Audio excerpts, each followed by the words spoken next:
politics. And we're out of time.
I didn't even have on the sound. My bad. Hey, y'all, Gravity. Any evening above ground, live it. Hope everyone had a fantastic Thursday. I'm glad I got the technical difficulties out of the situation now, because I don't want to miss nothing come 9 o'clock. Because 9 o'clock, we're going to have fun. Now, remember, programming notes. I don't trust CNN. I don't trust YouTube, especially after what they did with Brother Harvey, a.k.a. Mr. Superboy. If you don't know, they deleted his channel. So he's over on Rumble. So go over there. I'm fixing to put it in the chat. So 9 o'clock. If you don't have a Rumble account, if you got YouTube, not YouTube, I'm sorry. If you got X, you can watch it on X. Because I can still use StreamYard with X and Rumble. So we're going to do that. But I'm not going to leave y'all out the lurch, because once the debate is over, we're going to be back on YouTube for the post-debate call-in show, because I know y'all going to have a lot to say. We're going to do it. But before we start, I know y'all want me to get into Byron Donald's pause. With what happened with Brother Harvey, I have to tell my own story, because a lot of y'all don't know. And the reason why I haven't been doing a lot of pre-recorded uploads lately, YouTube has been screwing with my channel. I'm just going to come out and say it. I was actually going to do a commentary on it, and I went to redo it because they sent me an alert when I uploaded it that for some reason it got flagged for, what did they say? Excessive, sensitive content. I know what it was. I was cursing too much because I was pissed off. YouTube's been screwing with my channel for the last, I noticed it for the last 3 months. And if you're not a content creator, you wouldn't notice it. But I noticed it with my views. What do I mean? I'm finna show you something. There's just 2 examples. Now, like I said, I haven't been doing a lot of pre-recorded uploads because they've been screwing with the channel. Miss Nisi, you'll be fine. And after this, after I talk about this situation, then I'll go into introducing everybody, and then we'll get after Byron Donalds, whatever. Fuck him. Now, this was my last pre-recorded upload. This was 2 weeks ago. Now, this is when I said that Team USA is playing with house money. Right? Okay.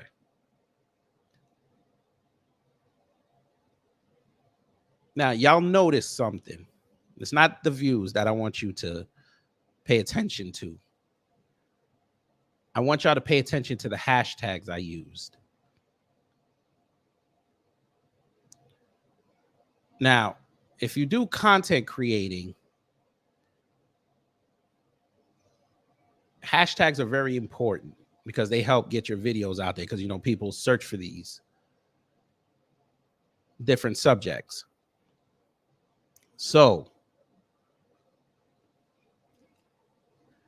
I put Team USA in this order: Team USA, Caitlin Clark, Olympics, B1, New Black Media, News, B1 over everyone. That's the one I made up. And then some other ones. Okay. You notice at the top, it says Caitlin Clark, Team USA, B1. They just skipped the Olympics. Now, maybe it's because I did it with the lowercase o. Okay. Maybe that's what it was. This is the one I did yesterday.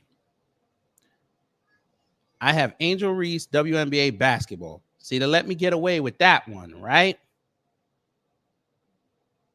Okay.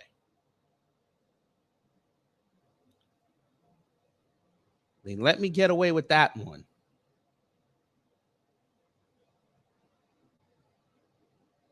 Because, you know, that's what they like. I want to show you something, though. This was the live stream I did. What's today? Thursday? Yesterday morning. Y'all ready?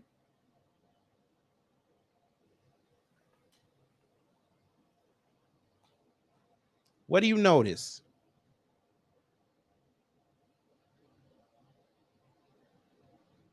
Y'all see the hashtags I put, right?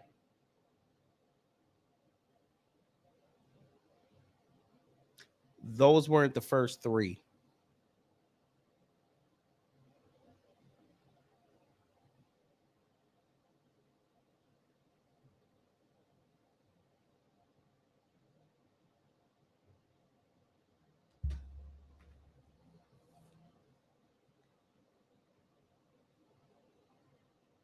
I put economics, APAC, BRICS, Haiti, Kenya, 2024 election, BlackRock, World Bank, IMF, then my other hashtags, and then I added at the bottom Donald Trump and Joe Biden. They decided to cherry pick on a live stream what hashtags to use.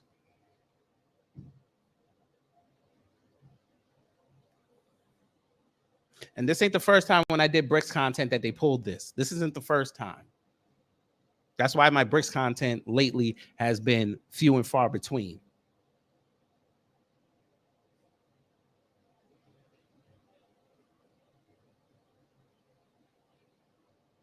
You pick three hashtags that you know don't get searched.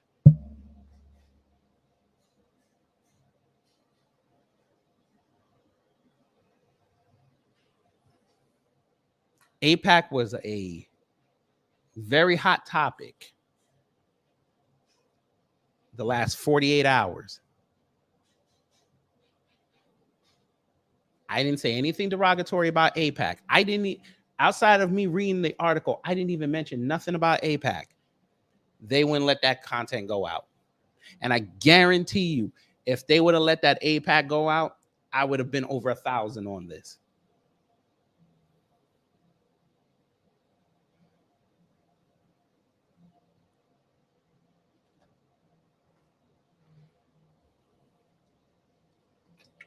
This ain't going to deter me, though. because we have to make sure to get the information out there. But I just wanted y'all to understand why you haven't seen a lot of pre-recorded content the last 2 weeks. Between what they pulled here yesterday and, like I said, when I went to go do the pre-recorded upload of this video, they wouldn't even let me upload it. They said sensitive content. Okay. That's why I'm not even streaming the debate. I'm not even going to show it here. I'm not even going to have it play in the background and just have us listen to it. I don't want CNN touching my channel or YouTube touching my channel in no way. But I'm going to put it up tomorrow. Anyway, let's begin. We got that out the way. Let's see who's in the building. Jerry Bedford, hello. Wallow J, hello. Church of Black Power, hello. Cosmo Fury, hello. Miriam R, hello. Tatum Man, hello. Charles Gibson, hello. David Brown, hello. Derek Parker, hello. Denise, I said that already. No Saj, hello. Sony81, hello. Yes, we are streaming it live. Again, for those who haven't heard, we're streaming it over on Rumble and X at 9 o'clock. So when this is over, probably going to end at about 8:50. If it takes that long, we'll see. And then head over to Rumble. It should be in the description box. It should be in there, the link for it. So go over there and subscribe if you haven't had to. It's free. They don't ask for no info. Or if you have an X account, like I said, you can go to X and you can just watch it on there. And you can interact. I'll still see your comments over there. Cosmo Fury, hello. Miriam R, hello. Tara Toy, hello. You seem new, but welcome. But if you're not, welcome back. I think I said Church of Black Power, but if I didn't, hello. Black Woman Stand Up, hello. Charles Gibson, hello. Kyle Lockard, hello. Kelvin Black, hello. And for those who haven't said, and Don P, hello. Miss Nisi, yes. And for those who haven't said anything in the live chat or in the comments, hello. All right. Byron Donalds, you make Jamaicans look bad. We're just going to start there. You make Jamaicans look bad. But it makes sense because you are from the contingent of, I know black, Poppy. You're probably wondering what I'm talking about. Well, it came to light that Byron Donalds, even though we all knew he was Jamaican, we also found out that his old man is from Panama. His people on his paternal side are from Panama. Okay. So what we're going to do is play the fair use, and then we're going to get into his roundtable down here in Atlanta that he had yesterday. He's so goddamn lucky that I had to go to work. I'd have pulled up on him one time. In a black barber shop, even though months ago they laughed at Joe Biden for showing up at that black man's house with his sons eating cookout. I had no problem with a black woman organizing an event at a chicken joint. But okay, you went to a black barber shop. Okay. Copyright disclaimer under Section 107 of the Copyright Act 1976. Allowance is made for fair use for purpose, such as criticism, commenting, news, reporting, teaching, scholarship, and research. Fair use is use permitted by copyright statute that might otherwise be infringing. Nonprofit, education, or personal use tips the balance in favor of fair use. You know, let me go here. There's a growing concern in Man Castillo, hello. Didi Phoenix, hello. David Brown, hello. Somebody wrote on X, this is the first time I've seen so many black men, paraphrasing, that went to a barbershop and nobody had a decent lineup. I said it.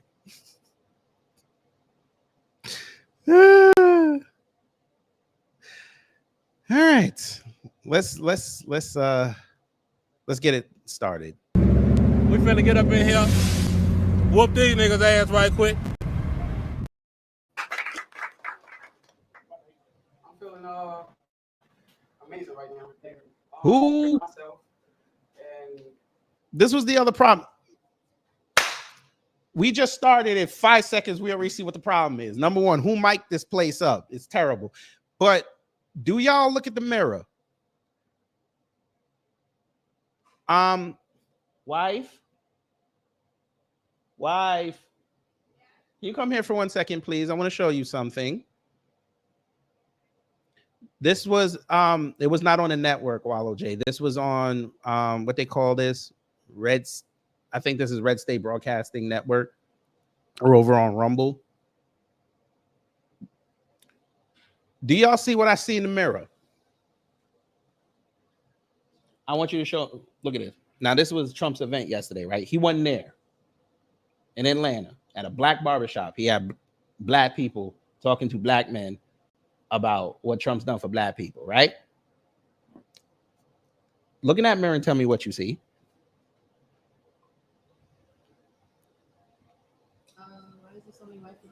In a black barbershop covering this. No black media. No, those are reporters.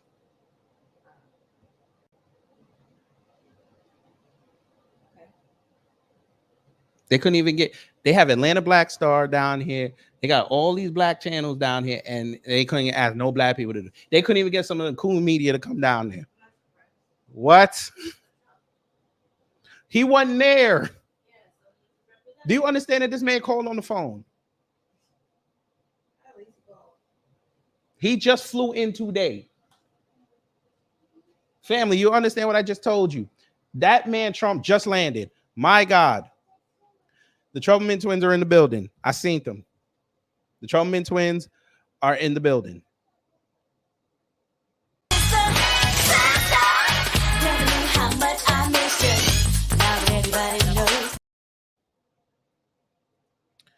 Oh, Kelvin Black, they tried to lie and say that they did give some black media credentials.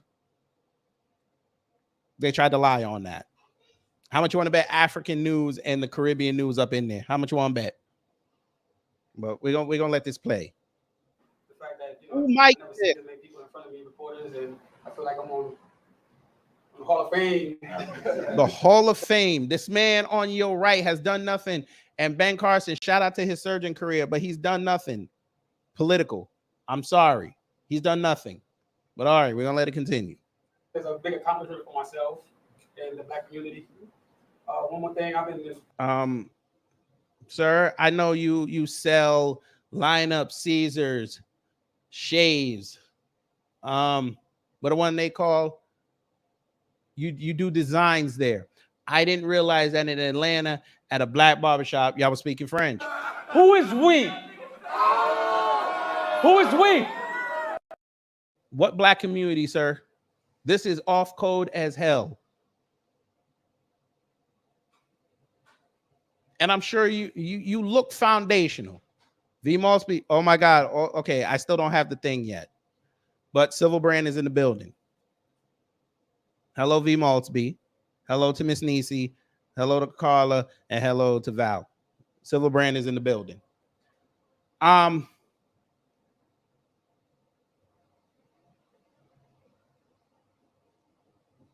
Never mind.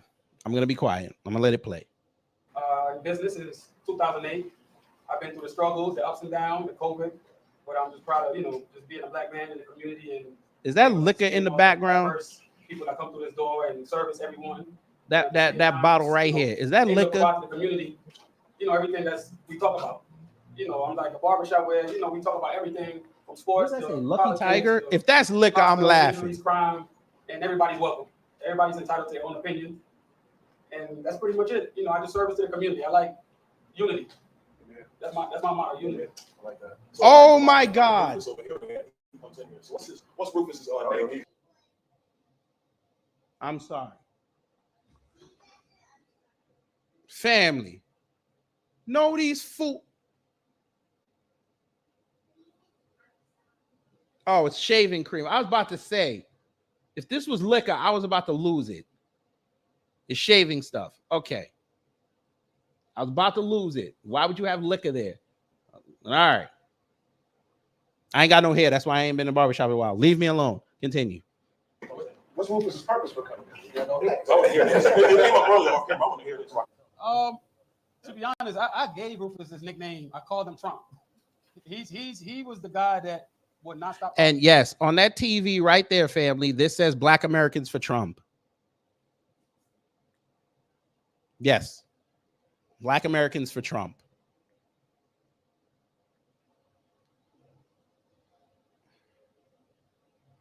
We're going to get to that, George Trustee, and hello. We're going to get to that.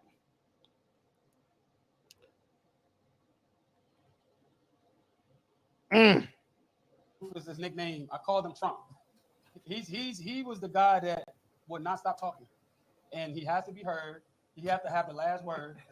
And I mean, y'all pretty much know that by now, right? Who mic this? Because he stands tall, so he looks down and be like, okay, you gonna let me talk or you gonna let me finish? So it's like right,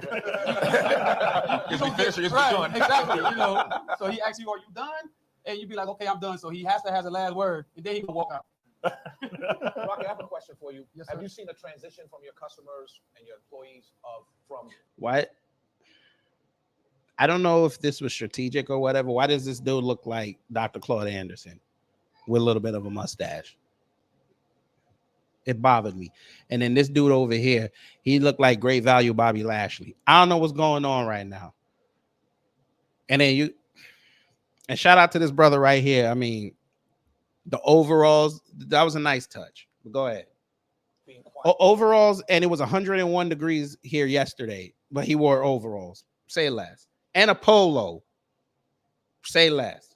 about what their support or lack of support about Trump or dislike of Trump to now to change? Overall and polos, that's nasty work.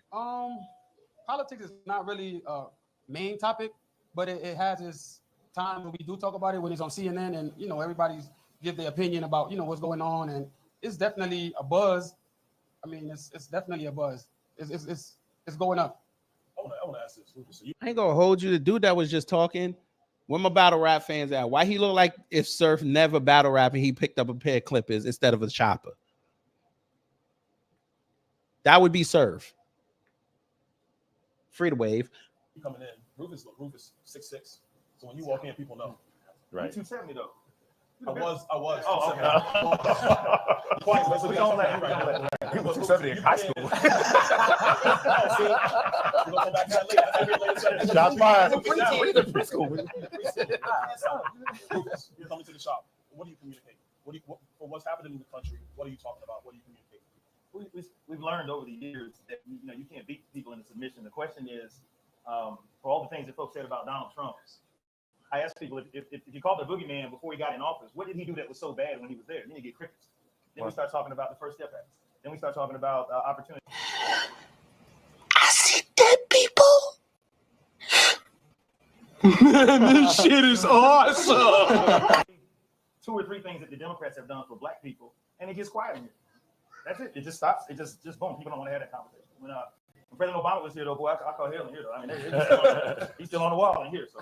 Well, you know, it's interesting because you're told from the time that you're a child, there are 2 things you don't talk about in public. Bruh, it's already bad enough mic'd up. I can't hear nothing they talking about. But those are the exact things we need to be talking about these days because there's a change in the air. There's things going on that only come to light when you talk about them. Yeah. Evil flourishes best in the dark. That's right. Doesn't want to shine on it. That's right. And that's why we have to begin to talk about these things in a very serious way. You know, you talk about the Trump administration before this administration. It was amazing. You know, the opportunity zones, $75 billion of money brought in from the private sector into depressed communities, mostly minority communities. What is he saying? Provided incredible opportunities. Family, I ain't even gonna hold. What is he saying? Every time we start talking about HBCUs, this man, President Trump's ears were pricked up. Sean Williams, how the hell am I telling him to shut the hell up if he's not? I don't even know what he's saying. That's incredible. The justice system, the inequality. Okay, he said something about justice system. They were dealt with. Family, I'm not gonna hold you. Look, I have to do this just to try to hear. Community is noticing this. You know, a lot of people in the black communities and in the liberal community in general say, you know, Carson changed. I haven't changed one bit in the last 20 or 30 years. You read my books from 20 or 30 years ago, they say the same things I'm talking about now. Okay, he said something about his books 20 and 30 years ago. You know, and we need to get beyond that and really look at what works for people. William, it ain't the base. Whoever mic'd this was terrible. Southern University, both of them. That's where they met. So HBCUs are near and dear to my heart. And my dad would always tell me, Wesley, you have to understand something. I'm 75 years old. Is that Wesley Hunt? I had it difficult. I think that's Wesley Hunt. You don't have it difficult. We have come a very long way. And for a gentleman like me, that is Wesley Hunt, whose parents are graduates of HBCU. Oh, he a time, that's actually all they had. It gets worse. Right here, talking about strong black businesses, talking about black excellence, which is exactly. Nigga, oh my God, sir. If you want to highlight strong black businesses, why do you go to a barber shop? There's other black businesses in Atlanta. Why didn't you get some HVAC brothers? There's black people that own HVAC. There's black people that own landscaping.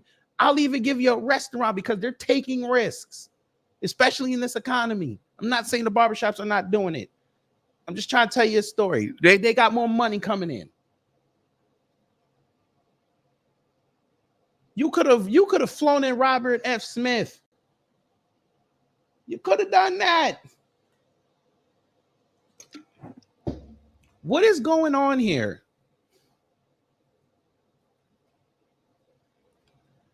Oh my God. I can't believe what I'm looking at.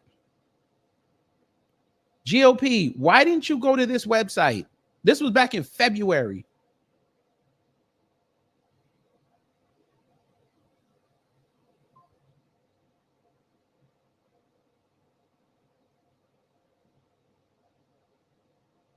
You could at least faked it a little bit.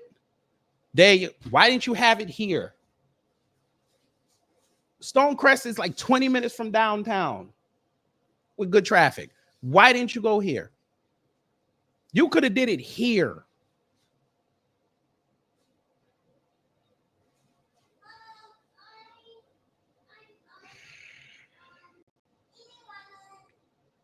Wow, there's a skating rink on it? Say less. I did not even know that. You could at least got Old Boy right here, the one they went. I think this is the same one that got famous. You could have done that. But back to what I was saying. Why didn't you go here? The New Black Wall Street. Oh, wait. I forgot who led this coon factory. I forgot. This is the same dude who said that y'all don't deserve reparations. What am I saying? Go ahead, Wesley. Continue. Sorry, great value, Bobby Lashley. Go ahead. What this represents. That's right. Talking about the next generation and how can we continue to build on this, like the young gentleman in the back. You're a veteran. I'm a veteran. We have veterans on the stage as well. This is all about black excellence, and it's not confined to.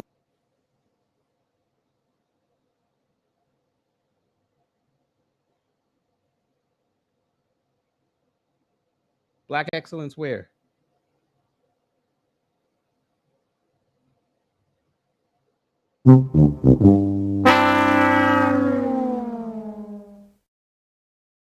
Sir, you're 2 seats away from somebody who said that your people don't deserve reparations.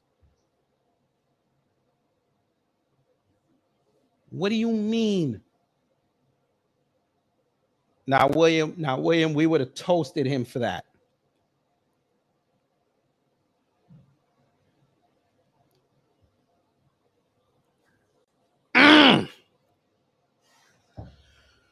Okay.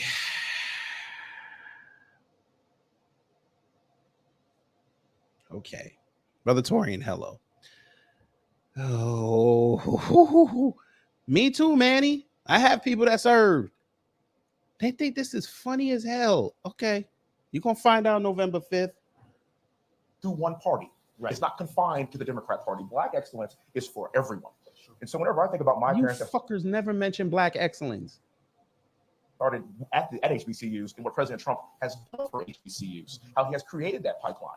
I got to tell you, I am so impressed by this, and it cannot be ignored. My parents had 3 kids. All 3 of us went to West Point. All 3 of us served this country. It's the definition of black excellence. So creating a pipeline for opportunities for black people at HBCUs is literally why I'm sitting here today. So that investment in the community from President Trump, and you worked his administration, sir, God bless you, and thank you so much for what you've done. That is why we have to continue to build on this. President Trump is a harbinger of Black excellence. Oh, good Do God. not get it How twisted. does this man We sit up have here and seen talk it. about Black excellence and HBCUs, and he went to St. John's? Never mind. You have lived it, you articulated every point extremely well. And then how do we build on this for 4 more years after November? I want to add to what Rufus said about the barbershop, and then I want to ask Mark a question.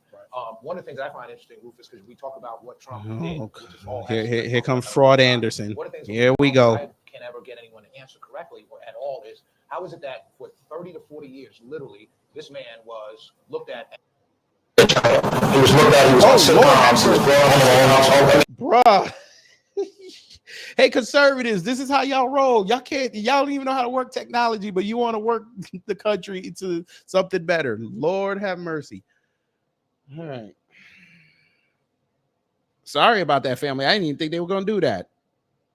Movies, sitcoms, he was brought on, he was looked at, he was open, had him on her show several times as the most interesting person in the world. And then asked him, President Donald, and they all giggled. How does that guy who's so loved all of a sudden come down the Golden Staircase, announce he's running for president, and then everyone Golden who's trying to Staircase, flip it was on an a dime hates escalator, him so fool. much. And the question is, if you ever grew up in the hood or anywhere in a Black neighborhood, the first question I will be asked will be, well, wait a minute, brother. You liked that guy yesterday. Why do you hate him now? And everyone would question your motives, not the motives of the person that you're hating now, but the motives. I question the fact that you wore this Lacoste polo with your pajama pants. I'm questioning that.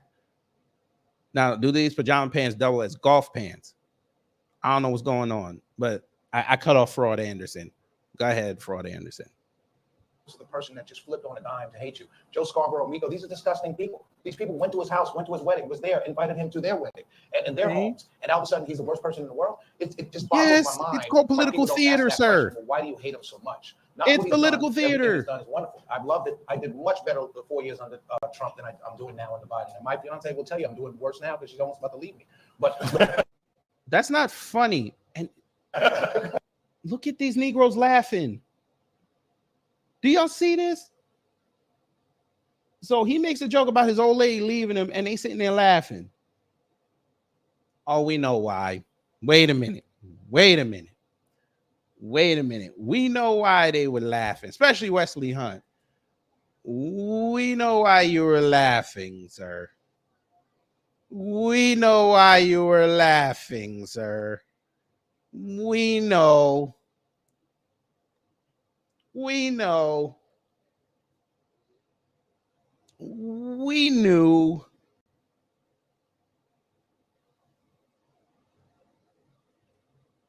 Yeah.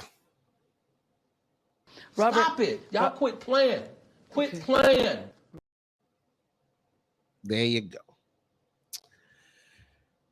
And once again, yes, I will be streaming the debate 9 o'clock on X and Rumble. So the Rumble link is somewhere up top. I guess I could put it again. No, it's not. No goddamn Marjorie Taylor Greene. You stop it. You stop it right now. Y'all are out of line.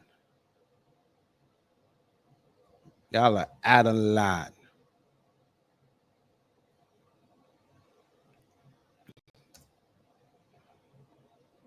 There's the Rumble link, so y'all can join us over there. Let's get back to this. You got something to work on. That's why I'm trying to. But the point is that people, you have to ask that question: is why do these people that liked him for decades hate him so much, and he did it on a dime? See what it says? Black Americans for Trump. During the course of his administration, One day. it was on a day. One day he comes out. It was agendas. It's purely agenda. I mean, when you talk about the diversity of particular Black community, you got light skin, black skin, you got Republican, you got Democrat, you got so many levels of diversity that people draw on when they want to guide our community in a direction. And for me, I just see it as, here's a guy, I know hip hop, he was in all kinds of white man. Look at that white man. He waiting for his turn to get it. In itself was a part of the hip hop era in many cases. And when you look at even our childhood, and we viewed him almost as the cartoon with Richie Rich. Yeah. Here's the rich guy, he had all the money and what have you. And so there was this aspiration to affluence, based on young kids coming out the ghetto and involved in hip hop. So for me, when I saw that and I saw the immediate, cut the legs off of them. Anybody that talks to them, or anybody supports that, there's a problem. For me, I just thought to myself, well, this is clearly an agenda. This is clearly a psychological propaganda machine that not only dislike Black folks indirectly, but I think they also have an issue with rural white folks. I think that diversity is used based on agendas. It's not necessarily about color, race, political party. I think it's the diversity of agendas. So I'm gonna add to that. Yes, sir. It is, in my view, now being on Capitol Hill, served at the state level, worked in business for 17 years. What it's about is control of the levers of power. For the Democrats, it's the agenda of first, second, third. The agenda They really did not mic this fool up correctly. People in the Biden administration, they said we're going to just ban gas stoves. So I'm in a hearing when we're talking about it. And I asked the guy from the Biden administration, I go, do you know how many people in America have a gas stove? How many poor Black people, white people, Hispanic people in America have a gas stove? They don't care. Do you know that you just can't plug an electric stove into the wall like any normal outlet? Right. You got to run a special circuit in order to power that stove because it demands more energy, more power. If you thought about the cost of people, they don't think about those things. Yeah. They don't care to think about those things. What they are caring about is the agenda. We see what's happening in immigration right now. This immigration crisis is man-made by Joe Biden. He did all this on his own. He didn't have to change anything when he came into the White House, but he wanted to because his party wants massive open borders. Well, what does that do?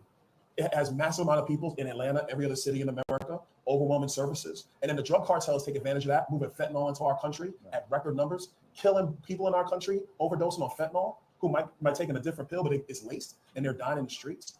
They're about the agenda. And I think that, what we have to be focused on as a people, as a community, is what's going to be best for us. Right. And you got two presidents. You got 45, you got 46. Right. Just look at it how we would look at anything. Who did a better job? I mean, look, Coach, I'm asking. I'm gonna transition a bit. Coach, you're a leader of young men. I want you to just talk about what you're doing here in Atlanta. And then secondly, what are the values that you're trying to instill into the young men that you're leading every single day? Oh, outstanding. Well, specifically, I just had a thought on your question, and I think that they turned on him on a dime specifically because he kind of jumped the order of things. And I think at that time, like Jeb Bush was supposed to be the next. He was supposed to be the next one getting coordinated, and of course Hillary Clinton was. She was supposed to be the one to walk right in. And Trump just basically kind of said, "I'm not going to no school board dog catcher election. I'm not going to do none of that. I'm just going to come in. I'm going to be president first before anything else." Which I think that basically is why people turned on the dime. Good point. To answer your question, sir, I am Coach Boyd. Hold up. So you just said that because Trump decided to go for president, that's why people hated him?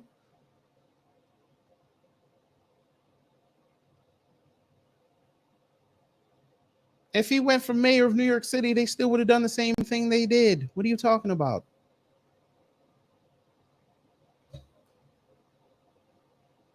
Never mind. I forgot. It's revisionist history. Never mind. Belovedly known as Marine Corps veteran, as was said earlier. I retired from my job early. I am still a young man. I made airplanes at a place up the street called Lockheed Martin. I gave that up in order to do full-time what I do now, which is teach kids STEM programming here on the west side of Atlanta. That includes survival skills, prepping skills, and anything that's basically going to teach this. Over 100 people hit the like. Fish with and eat with versus asking for a fish. So those are the kind of values I try to instill in them. And from that stems of a deep feeling of personal responsibility that they understand early. Oh, somebody hated the fact that I went at Byron Donald's. I try to keep whatever. I am the co-founder and director of programming of Help and Empower Youth Nonprofit. So I am here in a non-political capacity, right? But even if I was somebody that instilled my values upon them, they can go outside their door and they can see the crime that is out there that has existed since they've been alive. They can see that no matter who is in the office, right, on their level, that the hood still looks exactly the same, right? So I don't have to try. Oh, so the hood still looks the same. Okay, what have you done locally and statewide to change that? Even if you couldn't get anything done, what's the messaging you told folk? That's what I want to know, sir. What's the messaging you told folk?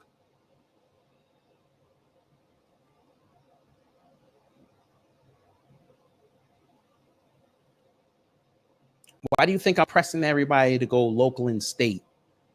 Fuck the president, because local and state controls the money. You want to see change in the community? Everybody gotta go. Everybody. From the young upstart trying to get in to the establishment asshole that's been there for 40 years and got comfortable. Everybody gotta go. You want meaningful change? Get new people in there. Get the lobbyists away. Get the goddamn special interests away. And then, start some meaningful change.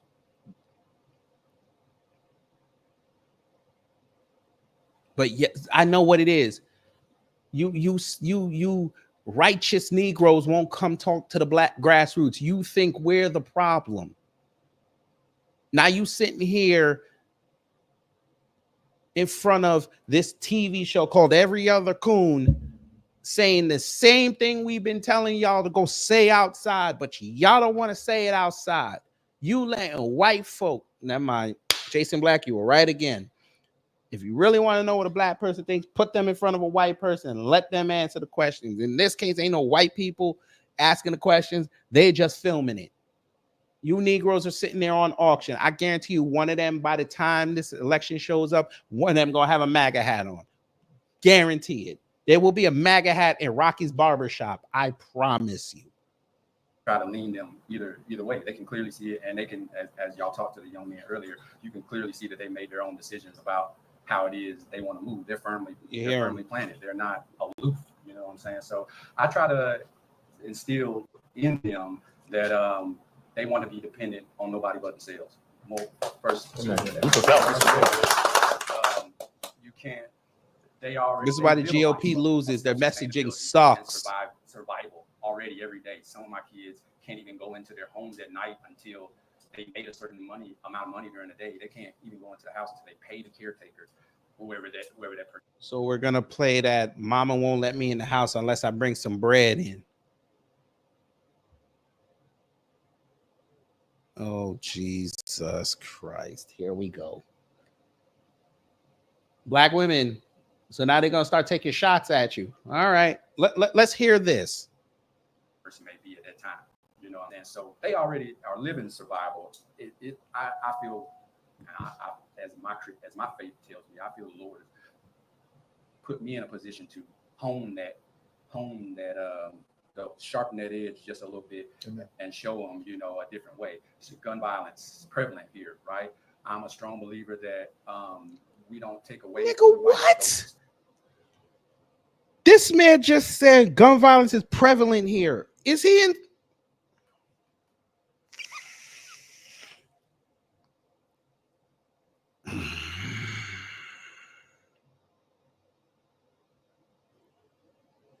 Family, I want y'all to understand something. I live here. What kind of man, what kind of a husband, what kind of a father would move their entire family away from everything they know to a brand new city? They, outside of me, they don't know nobody down here. Why in the hell would I move them to a city where there's rampant gun violence?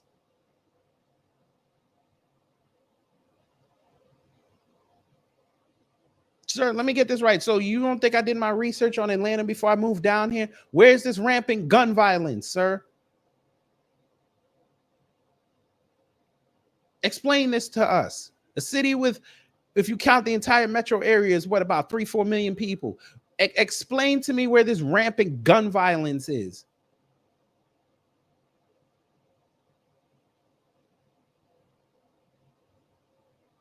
I've gone over the numbers. I went over the numbers when Trump said that bullshit about Atlanta, saying how it's number one in violence. I went over in Atlanta zone by zone. Where is this rampant gun violence? Sir, why don't you explain to the people that you love black folks so much, but your goddamn barbershop is in Buckhead? Oh, you didn't want, now we gonna talk. Yes, family, Rocky's barbershop, where they're having this little powwow of coons, is on Piedmont Road in Buckhead. The same Buckhead that wanted to be incorporated and be its own city. That Buckhead. The Buckhead where it has Lenox Square and Phipps Plaza. Two of the priciest, hear what I'm telling you, family, two of the priciest malls in this country. Where is this rampant gun violence, sir? Tell us which town, tell us what county has this rampant gun violence. Because unless you're about to tell us next that Americans are stupid, why is Atlanta still getting people coming from all over the country, including the West Coast, to live here if there's rampant gun violence?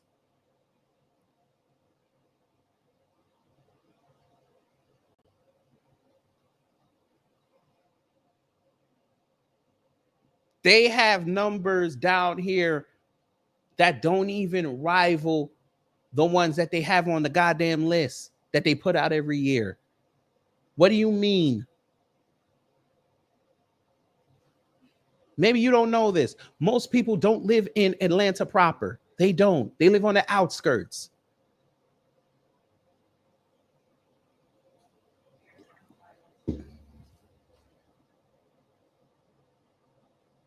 The gun violence is not as crazy as any other city. It's proportionate to the population. Now, Atlanteans will tell you they're blaming it mostly on the transplants. I ain't got no problem with that. I understand that. Y'all live here. Y'all understand. Y'all seen the change. I get that.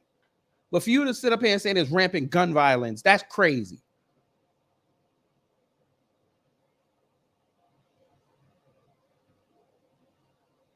Why? Because they maybe profile 3 shootings a day. That's rampant.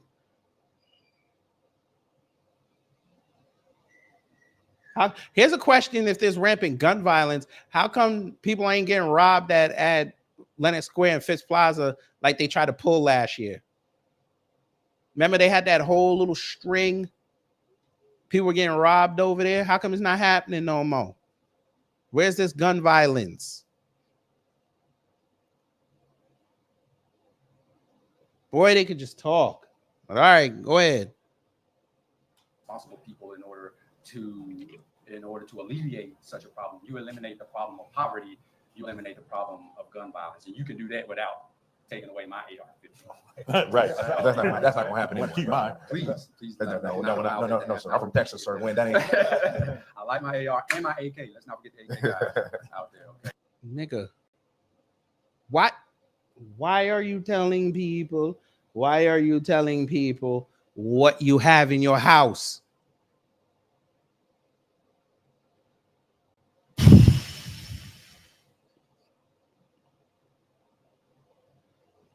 You said what? They just love talking.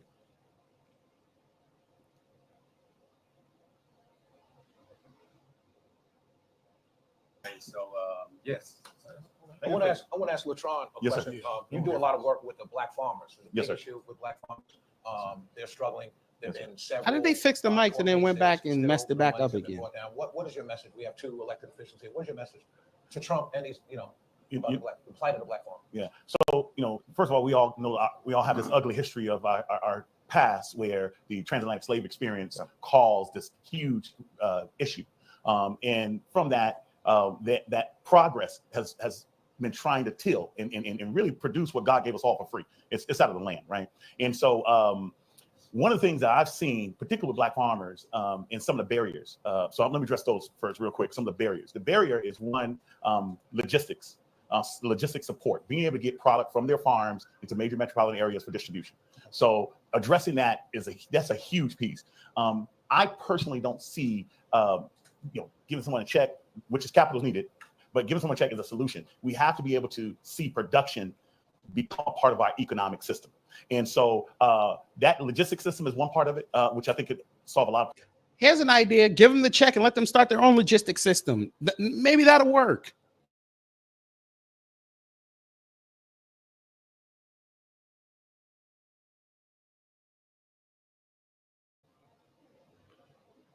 Give them the check. Let them build their own logistics system. There you go. I think that would be beautiful.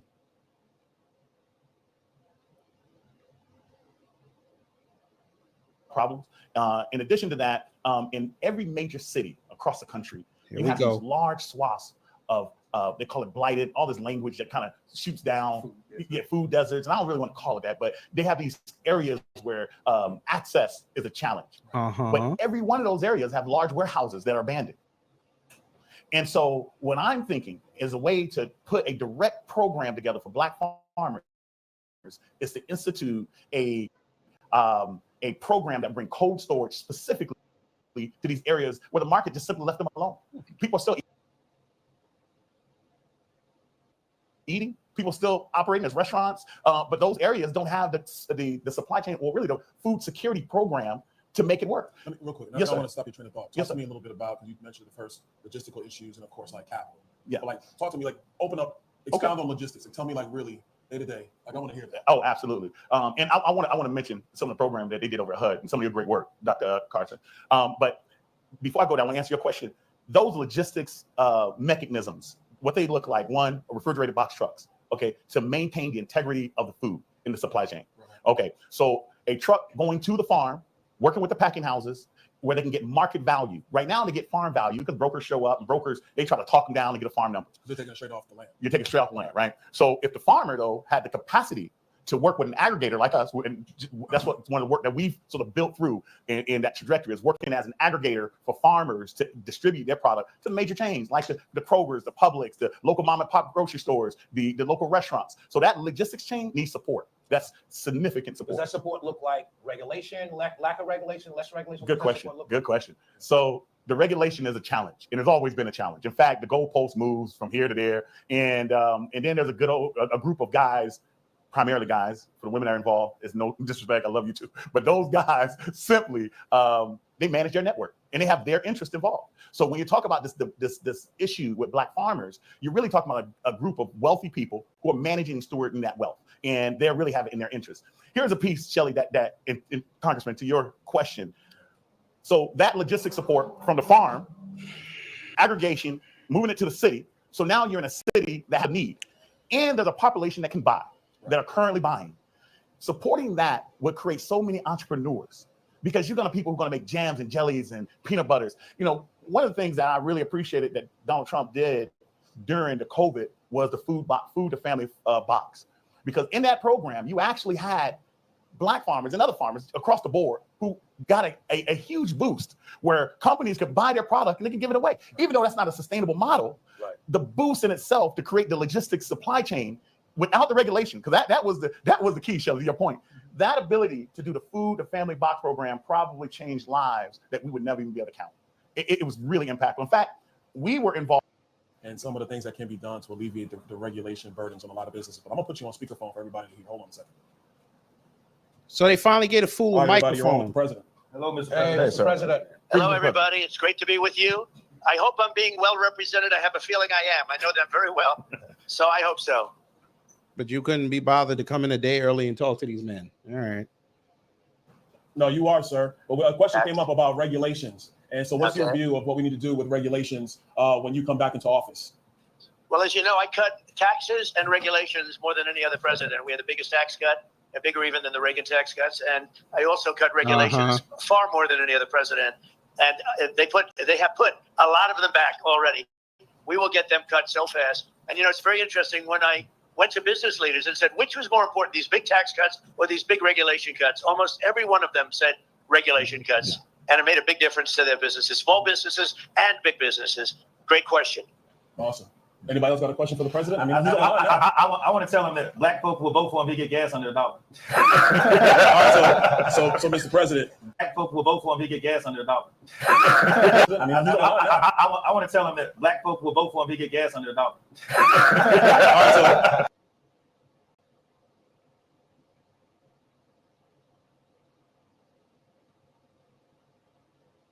Who the hell told you tonight was open mic night, bitch?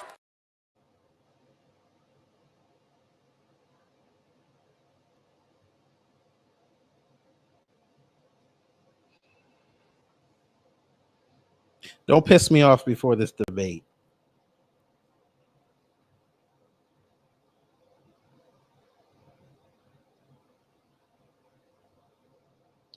So black people's only requirement to vote for Trump is to get gas 99 cents or lower.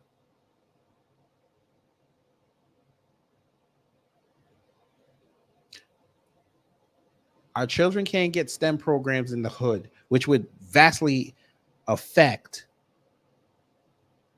their outlook on life.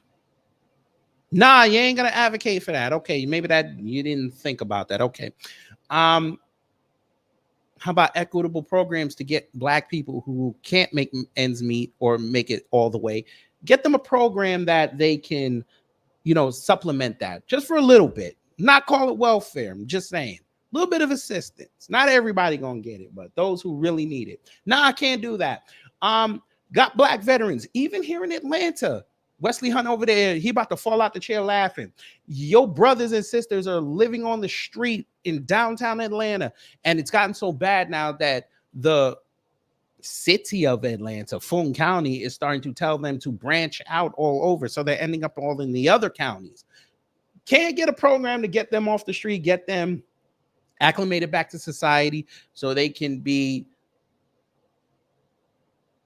boons to the society. Can't do that.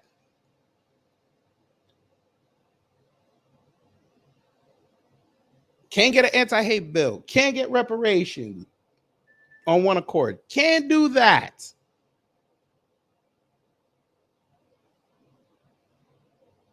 You're going to talk for black people and tell us that we'll vote for Trump if he gets gas under $1.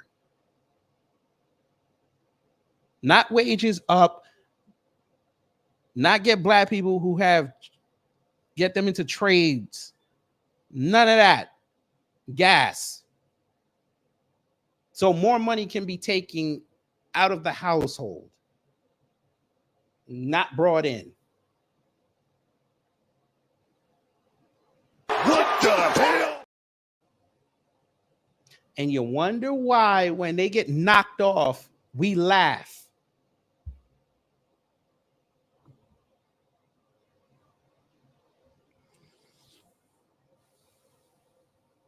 Trust and believe, if I was in that room, I'd have said, hey, Trump, you need to talk about reparations, sir.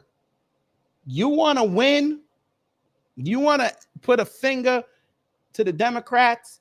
You start talking about reparations. You start talking about an anti-hate bill that is stronger than the C-19 bill. That's how you win.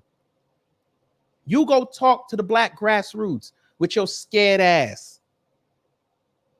Since you want to have these events in Atlanta and you want to go to Rome and Perry and all these places, go have an event at Centennial Olympic Park, pay for that permit, or go over there to Fox Theater and have a black town hall and answer some real black people with some real questions. Show me something. Don't be getting no hand-picked people over there that ain't gonna rock the boat. Show me something. Nah, gas.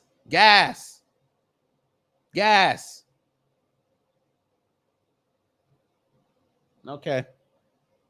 So Mr. President, the statement, I'm not gonna call it a question. The statement is, black folks are voting for you if you get gas under $1. Oh, well, I tell you, I got it pretty close. We had it for a little while. We talk about $1.87, and now it's on its way up. As you see what's going on. I'm seeing $4. I'm seeing $4.50. Depending on where you buy it, but we actually had it to $1.87, and we had it to $1.52 at one point. Different points. But we had the gasoline as low as it's been in a long time. So I don't know if I can guarantee $1, but we're going to get it as low as we can, and that's a big spur for the economy. The lower you get it, that's a big spur for the economy. Hey, Mr. President, it's Wesley Hunt here. How you doing, sir? Hi, Wesley. I got a question for you. You've been talking a lot about no tax on tips. If you can kind of talk about that and what impact that would have, not just on the black community, but on everyone. I think it's a winner for all of us, and it's your idea. So if you kind of talk about that, that'd be great, sir. So about a month ago, I was at my building in Las Vegas having dinner with some big people, business people that were, planning some big developments and things. And the waitress came over and said, how you doing? And she said, oh, the government is after me all the time for my tax on tips. I said, really? They do that? He said, yeah, Biden just made the regulations much tougher. And it's very tough nowadays. Buy Instagram. And I said, how would you like to be no tax on tips? Because first of all, it's very hard. It's a very hard thing to control from the government standpoint. but the people are very unhappy about what's happening, especially the new regulations. And anyway, I just came up with the concept of no tax on tips. Let the people earn what they earn. And I'll tell you, it has been so popular beyond anything. I've never seen anything like it. So we have no tax on tips. Vote for Trump, no tax on tips. Hey, Mr. President, we have Ben Carson's here with us. Hey, Mr. President, how you doing? Hi, Ben. I'm good, Ben. You know, what you said about no tax on tips. So what's going to stop all these companies then in switching to a tip-based system, sir? Now they ain't got to pay tax. He don't think. So you're just going to turn the entire economy into a tip-based system. We're all going to become independent contractors in some form. We're just going to get paid on tips.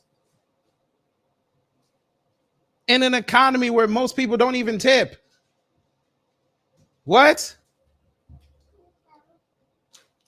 Are you insane? These restaurateurs don't even, I work in restaurants, so they don't even like pooling tips. Oh, so you're going to pool tips. In this economy where most people use digital money, aka they tap their credit cards and their debits and write the tip on the deal that the credit card companies get a touch out of. You think they're gonna go for that? This guy, he don't get it.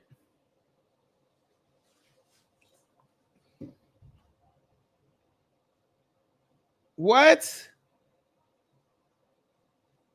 This is like Biden's student loan scam. It don't work. It's not. There's no way in hell you're gonna get away with that. No way. He just be talking blood. All right. I mean, again, how can you tell the American racist? They'll say something within 10 seconds on themselves.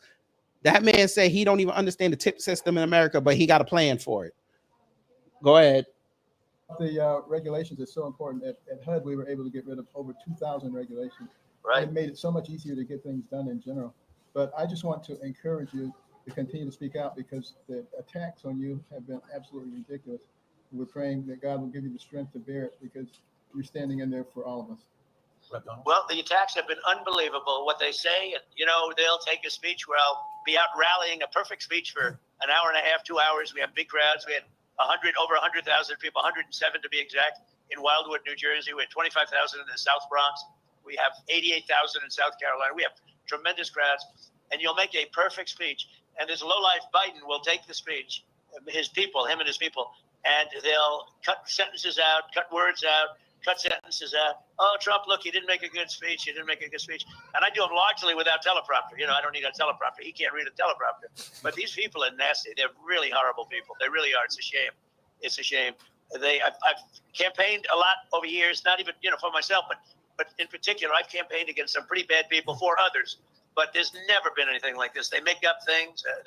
Suckers and losers, which was never said. They know it. They make it up. They literally make it up. You saw it with the 51 intelligence agents where they said they got this done, where they said that the Hunter laptop from hell was all Russia disinformation. Yeah. And, it's just a total made up thing. These people, so you're right about that, Ben, when you say it. It really is a shame. But the people understand it. We're leading in every poll, and we're leading every swing state. And one just came out, I guess, Nate Silver, the New York Times, that we have close to a 66% chance of winning, which is a pretty good chance, I guess, when you think about it, right? Hey, Mr. President, you got time for 2 more questions? Yeah, sure. All right. Go ahead. Mr. President, Shelley Winter, how are you, sir? How are you? Thank you very much. I wanted to ask you, the debate is tomorrow. Do you think that you will get what many of my listeners are asking me? Do you think that you will get a fair shot from Jake Tapper and Dana Bash? Do you think you'll get fake Tapper? Right? Fake Tapper. Do you think? Byron, it was cutting out. Can you just repeat that question, please? What do you think you're going to get a fair shot from Jake Tapper and Dana Bash tomorrow night? Well, I think it would be good for them if they did it. I think probably not. It's very interesting. During the primary, CNN covered me, very, very tough, but they covered me all the time. And I won it very quickly. I won it in record time. And Byron knows that, and Ben knows that. They were all there, and Wesley was there. Wesley, good job on television this morning, by the way. Oh, thank you, But sir. they were all there. We wanted it record. So now I'm making my speech to accept everything and to acknowledge the victories and all. And CNN started off, and then they ended. Jake Tapper said, "All right, that's enough. We're not going to listen." Okay, I don't want to hear no more. I was about to Jigglypuff his ass, but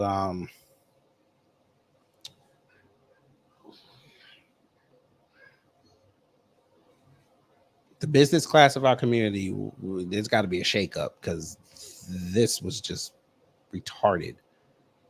But before we adjourn, we got to get a piece of this. We got to get a piece of this. Now, same day, Byron Donalds said what you're about to hear. Yes, he did. And this is where we found out everything else about his life. Fair use. And Trump. Dr. King said at the tail end of his life, he said, we're going to Washington to get our check. You understand? So now, what is your position on reparations? Ooh. At least the old dude came outside, so he been listening. He's aware of what's going on out here. Talk your stuff, OG. All right, go ahead. Let's get after it. Thank you. We can all be quiet and let them answer. Thank you. Thank you. I ain't gonna hold you. I think that's Sage Steele right there.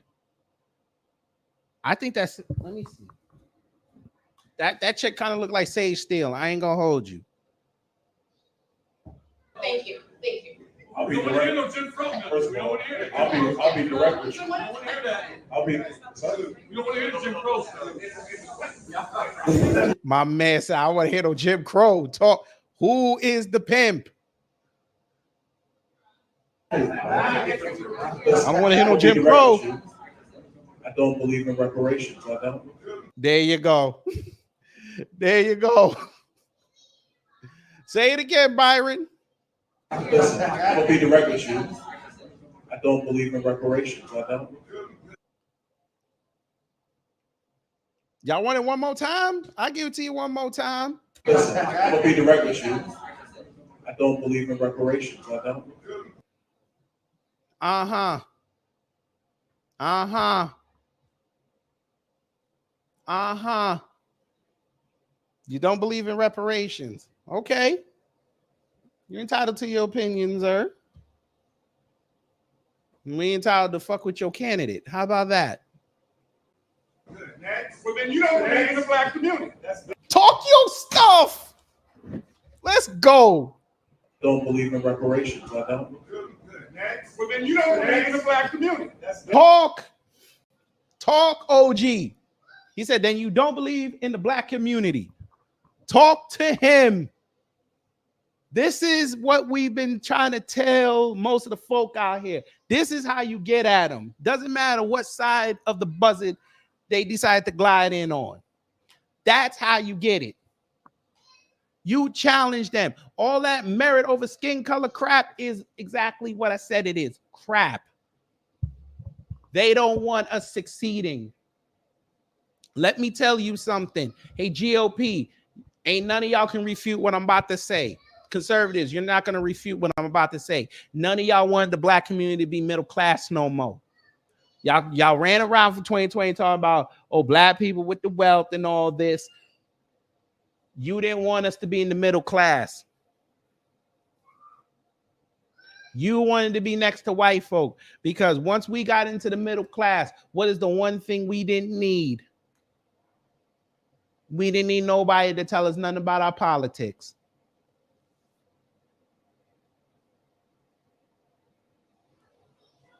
I want y'all to go fact check me on this. Go look at all them conservative channels, and I will dare you. You would be hard pressed to find a black man who's gonna tell you that they in a household with a black woman and 2.1 kids who's living a middle class life and actually agree with what they say. I guarantee you can't find it.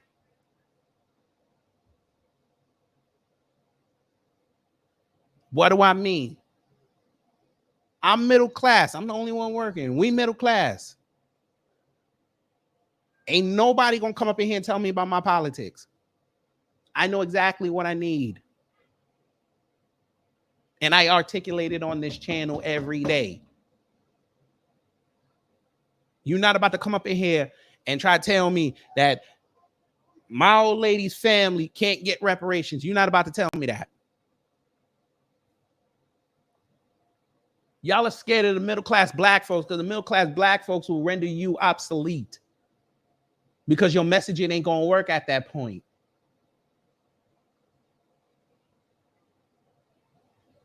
All you punk-ass conservatives know how to do is punch down. That's why y'all don't come see us. Y'all are deathly afraid of mentioning our names. Deathly afraid.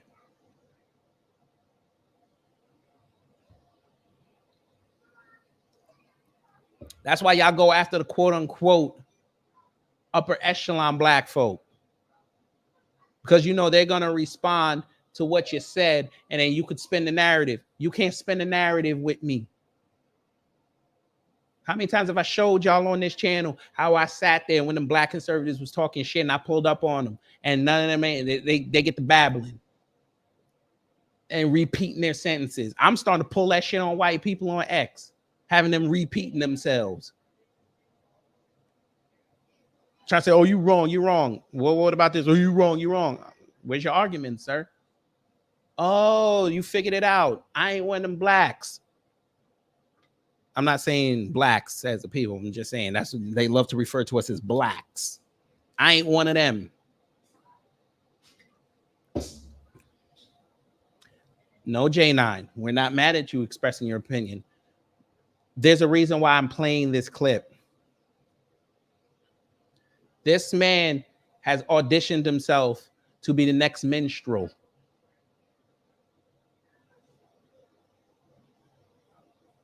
This is going to be the GOP version of Jamal Bowman. I promise you. He may survive his primary. He's going to get dusted in the general election. I promise you this. This piece of shit went up there and caped for what DeSantis was doing with the education with Black History Month. You don't think the people in Florida are going to remember that? The black folks in Florida are going to remember that, especially in his district? They're going to get him up out of that seat. I promise you. And if I'm wrong, I'll take that. He's going to be a two-term representative. I promise you.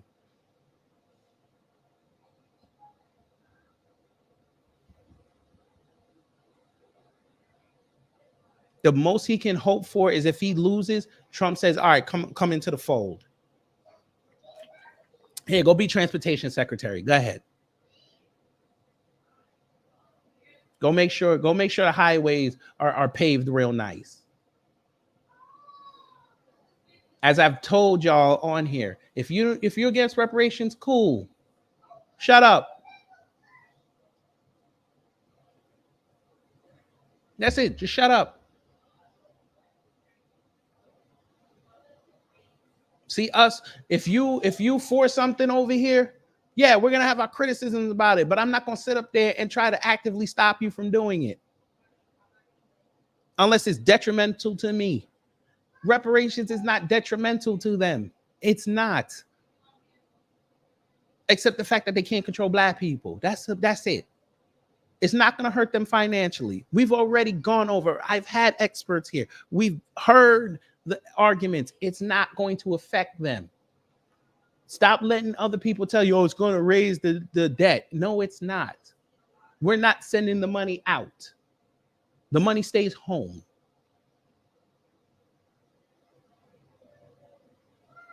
They don't want black people improving because they need a class to punch down on, and they're too scared to do it to themselves.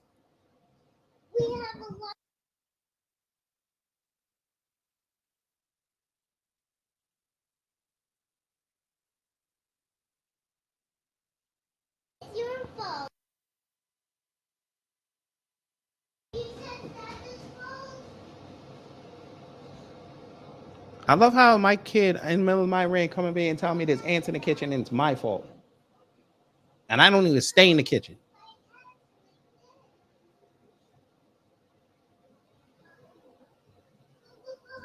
Coming back again.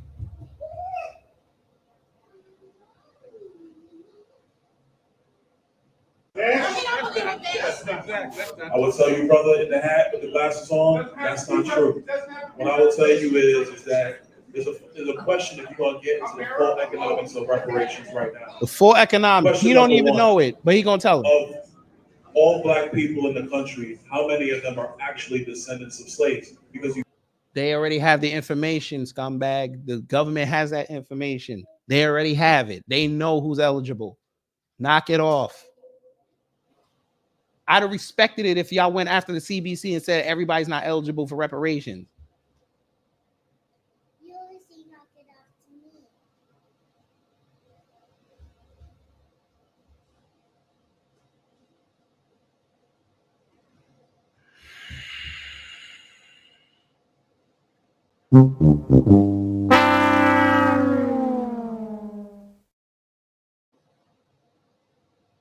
Why is my kid trolling me right now? I don't understand why my kid is trolling me right now. All right. Once again, Byron Donald. Descendants of American chattel slavery are due reparations.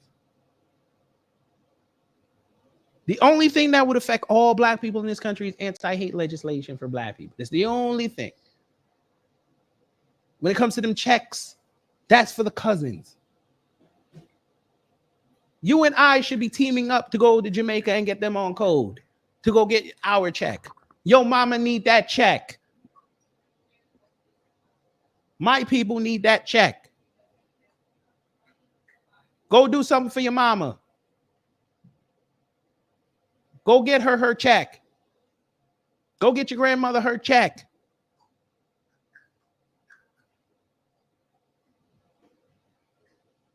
we've had a lot of immigration over the last 100 years in America of American slavery. There was slavery in the Caribbean. The one brother came up, he said that he's first generation. Oh my God, great. And they can go to Europe and Asia and Africa. Go get your check. Because his parents came from Jamaica. My grandmother is from Jamaica. Your grandmother need to go get that check. That brother need to go to Jamaica and get his check. Come holla at me. So my grandmother's Jamaican. I know exactly what you're talking about. My mother was born in the United States. She's entitled to the check from Jamaica. Go get your money. I'm born in the United States. So this is a fundamental question. You a black man, I'm a black man. Am I eligible for reparations right now? No. Jamaica, yes. The U.S., no. I would say the answer is no, I'm not. Because my family is from Jamaica. My father's Panamanian. Great. Your father might have a check in Panama. He can go to Spain and go get that. Go get your checks. It's not that hard of a concept. And here's the thing. This will make it even easier for you. If all black people in this country are not eligible, that means there's less people that y'all gonna have to pay. So there's more money.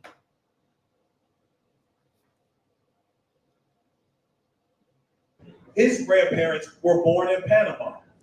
Go get your money from Spain. Go get your money from Africa.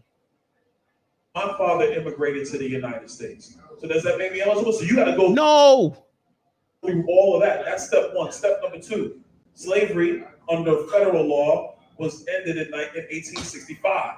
And they paid the slave master. They paid the slave owners off. $3,000 per slave in most cases. So go ahead and tell them folk into that lie. Go ahead. The Jim Crow era ended, obviously, with the... You already disrespected that man. He said, I don't want to hear nothing about no Jim Crow. And you went right to Jim Crow. Go ahead. 64 Civil Rights Act, 65 Voting Rights, etc. You hear him. The fundamental question is, you've now had 3 generations of black people come up in the United States. As a black kid today, does he get reparations? If his family can trace that he's from that lineage, yes. Yes. Third question. Hold on now. Third question. You got a lot of other people in the United States. Asians. Are they responsible for the cost of the slave trade? Yes. Yes. Yes. Because I guarantee you, if I take an Asian person and they tell me that the U.S. bombed their people back home, guess what? They're going to be outside. You got Palestinians that fled before that war. They're outside protesting what's going on right now. And guess what? When that whole situation is over, they're going to be the first ones in court launching an investigation and launching a lawsuit against the U.S. government for aiding Israel and what they're doing. And the world court and the courts here are going to listen to them cases. I dropped the remote. And none of you GOP shills are going to say a word until you find out what the amount is. Then you might say something. Black people haven't even figured out. Black people, the cousins haven't even figured out on a universal number. And y'all are losing your minds.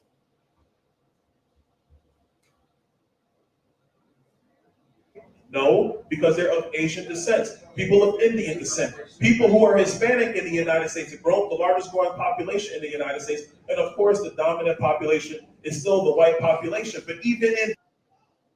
Again, sir, this is between them and the government, not the individual citizen. And before the next idiot tells me that the taxpayer gonna have to pay, y'all don't say nothing when they take your tax money and buy missiles with it. So miss me with it. Y'all don't say nothing when they take your tax dollars and they gun down citizens, them cops. Y'all don't say a word. Where were y'all where y'all were protesting your tax money being paid when you found out them firefighters back in the day left black people in burning homes? They didn't want to go and save them. Where was y'all's protest then? Huh? Oh, let's play this game, Byron and the rest of y'all. Where was y'all complaining about your tax money when the government gave all these hospitals subsidies during the scamdemic and they were in there killing our citizens and they were getting kickbacks on it? Where was y'all's outrage then about your tax money? Where was your outrage when Trump killed Soleimani? Where was that outrage? Oh, it was terrorism. That's right. That's okay. That's okay. That's all right. Your tax money is fueling politicians who openly went on news conferences and said Daniel Penny was right. Here's his GoFundMe. Here's $10,000 of my own money, which he got from the people, gave to that man.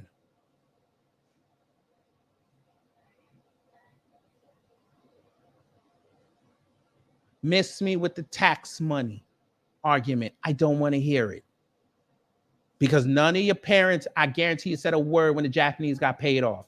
That was your tax money. Native Americans get fueled with our tax money every year. The state of Israel, certain Jews in this country, yes, they get paid with our tax money. The Middle East gets paid with our tax money. Africa gets paid with our tax money. Caribbean gets paid with our tax money. Haiti got a whole bunch of money infused into their country through the United States via Kenya in the version of police troops. I don't want to hear it. That cocksucker sent $109 million over there. And the Haitian people down there laughing because they know what time it is. So you about to lose $109 million. But reparations with no number, that's where you gonna go outside and puff your chest. Got it. Got it. And we know where it's going because I saw some of y'all comments just now. Oh, cowards! All of them! That it's not just Southern whites that were plantation owners from Here we go. grandfathers. Here we go. So if you're going to talk about reparations today, what you're talking about is taking money from other Americans, which quite rightly the pain and the toil that did happen in America through slavery, through Jim Crow, but now you're asking Americans today and in the future to pay that bill. Is it that bill? Is it their bill, Americans today, to pay? I'll ask you a slightly different question. Who the hell's Carl? This is not reparations. It's about Joe Biden's student loan bailout. And I'm not going off, but it's a comparison point. 2/3 of the American people did not go to college. Is it okay for Joe Biden to say, well, we're going to forgive student loans, even though 2/3 did not go to college? Is it now the debt Y'all burden blocking of people 2/3 again? of the American people that did not go? I will tell you the answer is no. People may not like that, but that's the reality. And brother, I want to be respectful of you because I understand You're not what being reparations respectful, are. sir. You're not being respectful because you just basically played in that man's face. You're not being respectful. Who'd y'all delete? I don't know who this Carl person is. Who'd y'all delete? Somebody was in there talking shit. All right, say less. Whatever. He didn't come see me. He didn't come see me during the presidential stream or afterwards. He come see me. We are now more than 150 years from Watch the your fucking Emancipation mouth, boy. Proclamation. Watch your We mouth. are easily 80 years Watch from your mouth. the end of the Jim Crow era. Watch your Who mouth. now- I just addressed it. I said no, and now I'm giving my answer. Sir, the remnants of Jim Crow are still around. I guess you don't know the 9 years of human activity. They're still screwing with black folks. Sir, you admitted to Abby Phillip on TV that you couldn't have your family during Jim Crow.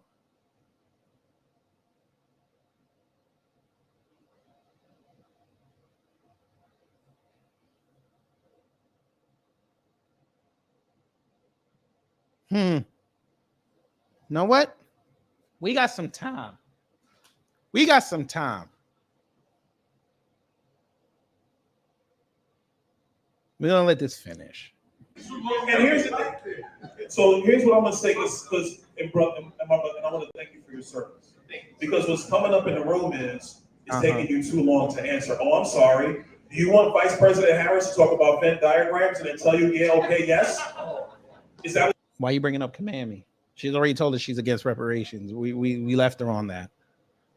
Why are you bringing her up? She's out of a job in November 5th. Even if Biden wins, they're going to replace her. what are we gonna do? Do you want Joe Biden to not even be able to answer your question because he won't get into the details of this? Because the reality is you have a lot of people who will throw out talking points because it sounds good, because they... Nigga, what did you just do? You play the GOP play. Never mind. You play the GOP. You get me pissed off. I can't even talk right now. Sir, you pulled out the GOP playbook just now. Let me talk about reparations. I don't know a damn thing about what I'm talking about. But I'm going to let y'all talk. But before we let y'all come up, William Moran, thank you for the $12 super chat. He said, I saw Barbara Lee trying to push a bad deal on Kenya. Ruto conceded. Well, as I explained yesterday, Kenya is their coon factory on the continent of Africa. But we appreciate the super chat. And you get this here.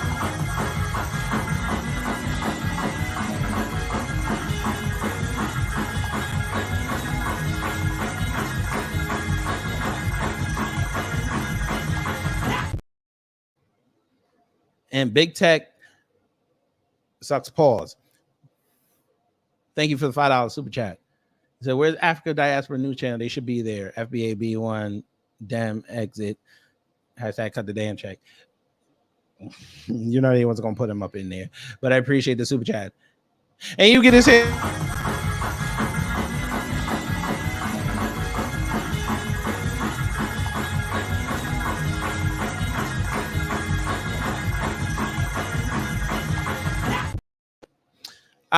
Weldon Johnson, what time is the debate? 9 o'clock. 9 o'clock. No, Paul.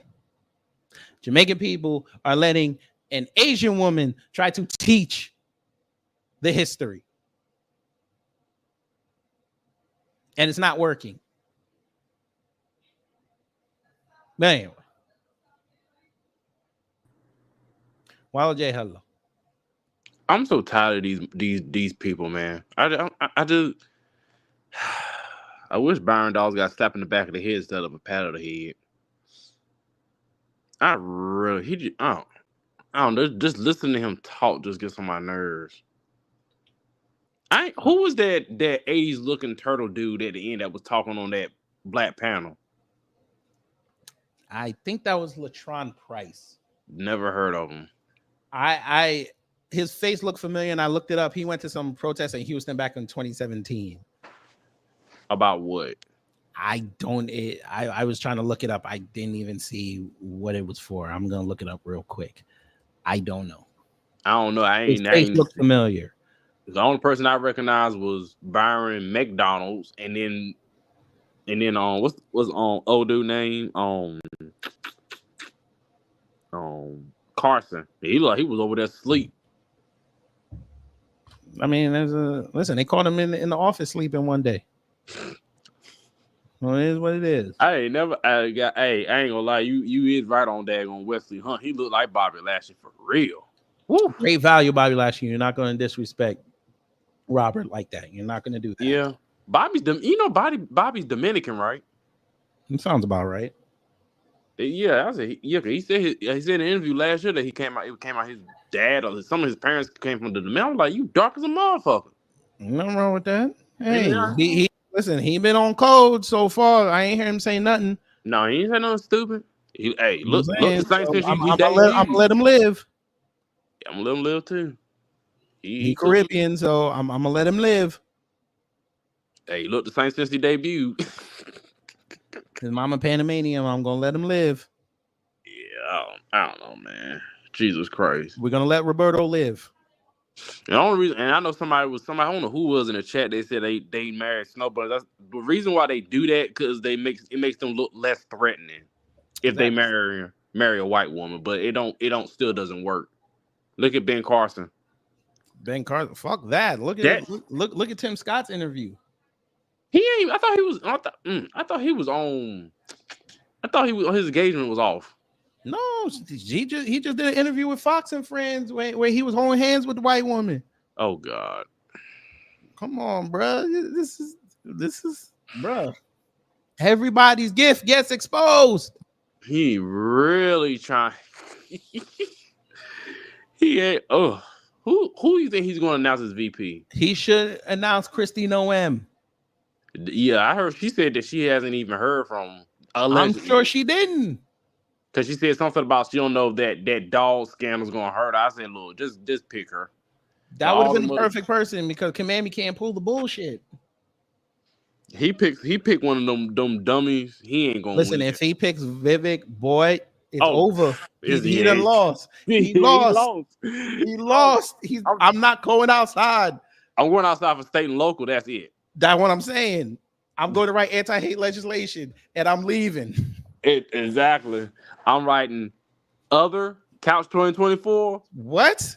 They gonna be reading this shit off on TV after a week after the election is over. Oh, they did it in 2016. Somebody down in Georgia wrote anti-hate legislation. Oh, they did it in 2016. Yes. Somebody had Mickey Mouse up there. Shout out to Harambe. Harambe. That's the big homie. Niggas will write King Kong. I'm telling you, because people gonna get exposed to Vivek. I'm like, somebody gonna write Deadpool. Yep, and Wolverine. Shit. Mike Lowry. You know I'd write Will Smith up there. Nah, don't do that to Brother Will. He went through too much. We don't put no dirt on that man's name. That man might bless us with Hancock too. I like Hancock. It was all right. No, I know he might bless us. We're not gonna mess this up. Yeah. Oh yeah, I saw your post about Joey Manorino acting like Amber Rose was so influential in hip hop. That had me rolling when he said that. He's retarded, but you see where he works at. He's part of Team. Somebody said he said ask Kanye and Wiz. I said Jesus Christ. I said she ain't nothing but a video vixen, dude. Mm-hmm. Video vixen who got Kanye taken from her from another hoe. But that's something. Torian probably gonna do a story on that next week, hopefully. Well, anyway, let me see who else coming up here. All right, sir. Yes, sir. All right. All right, that was Wallow J. Net. Church of Black Power. Go ahead. How you doing, KG?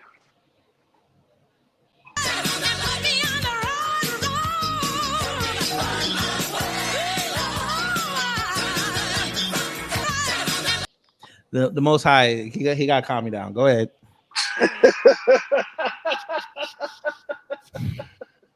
I feel you, brother. I feel you. This is just again another reason why people who don't qualify shouldn't even be speaking on reparations.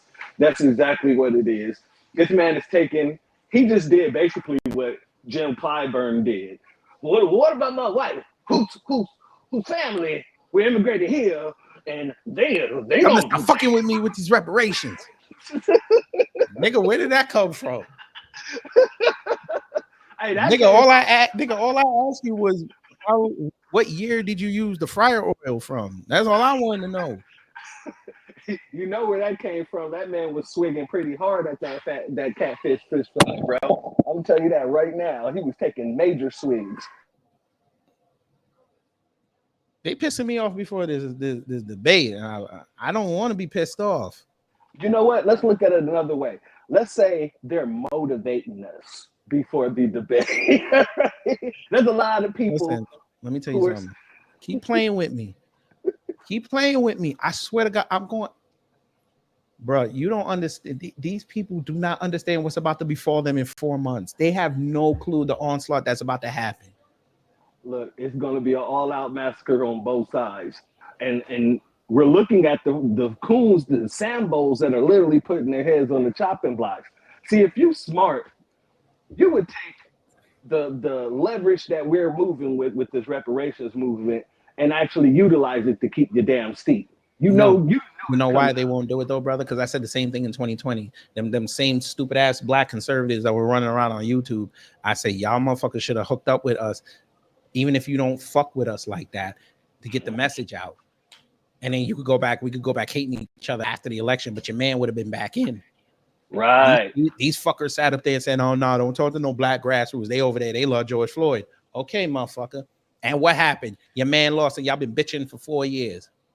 It's just like that book the Griff said talks about, where it talks about how these folks rather, be blacklisted. They got to cut off their race in order to be in there with the conservatives, rather than sit there and actually say, hey, look, if you guys really want to get something done, we got to offer something to substance. And if we offer something to substance, we'll have the black Americans on our side for Wait, 99-cent gas ain't enough?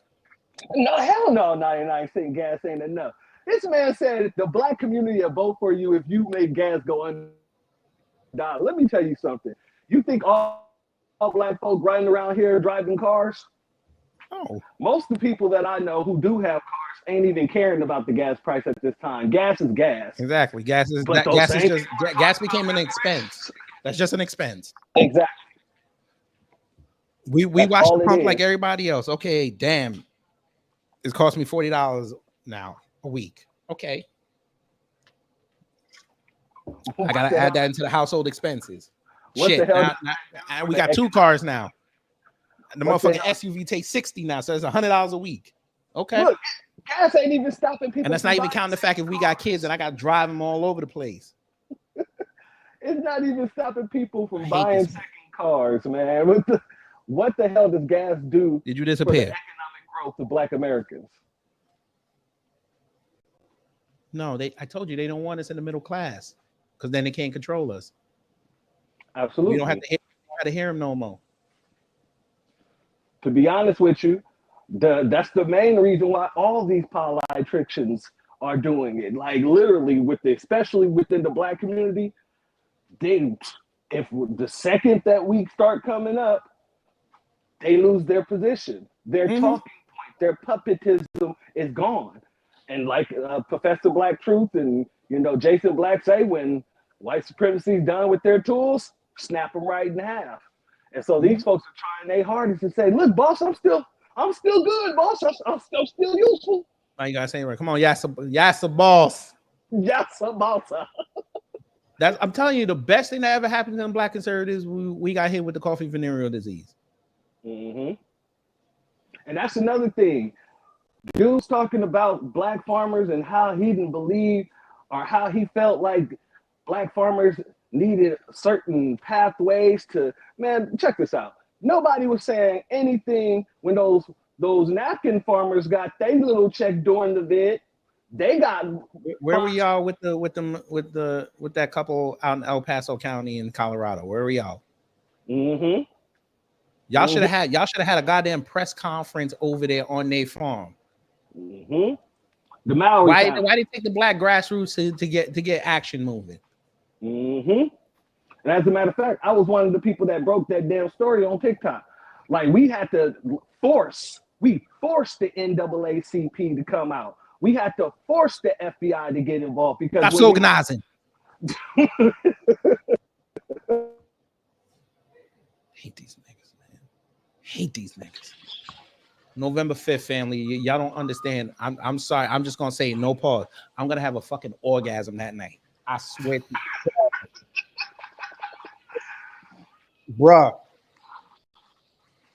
I'm gonna fall out this chair. It's gonna be beautiful. Anything else.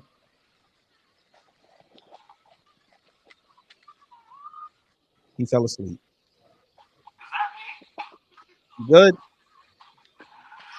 good. It's just I'm hearing the church song running on repeat. I hear you, but you must have took them mics from the RSBN. Jesus Christ. All right, brother, I'm gonna drop down, but blessings to you, man. Peace and black power. You too. Peace and black power.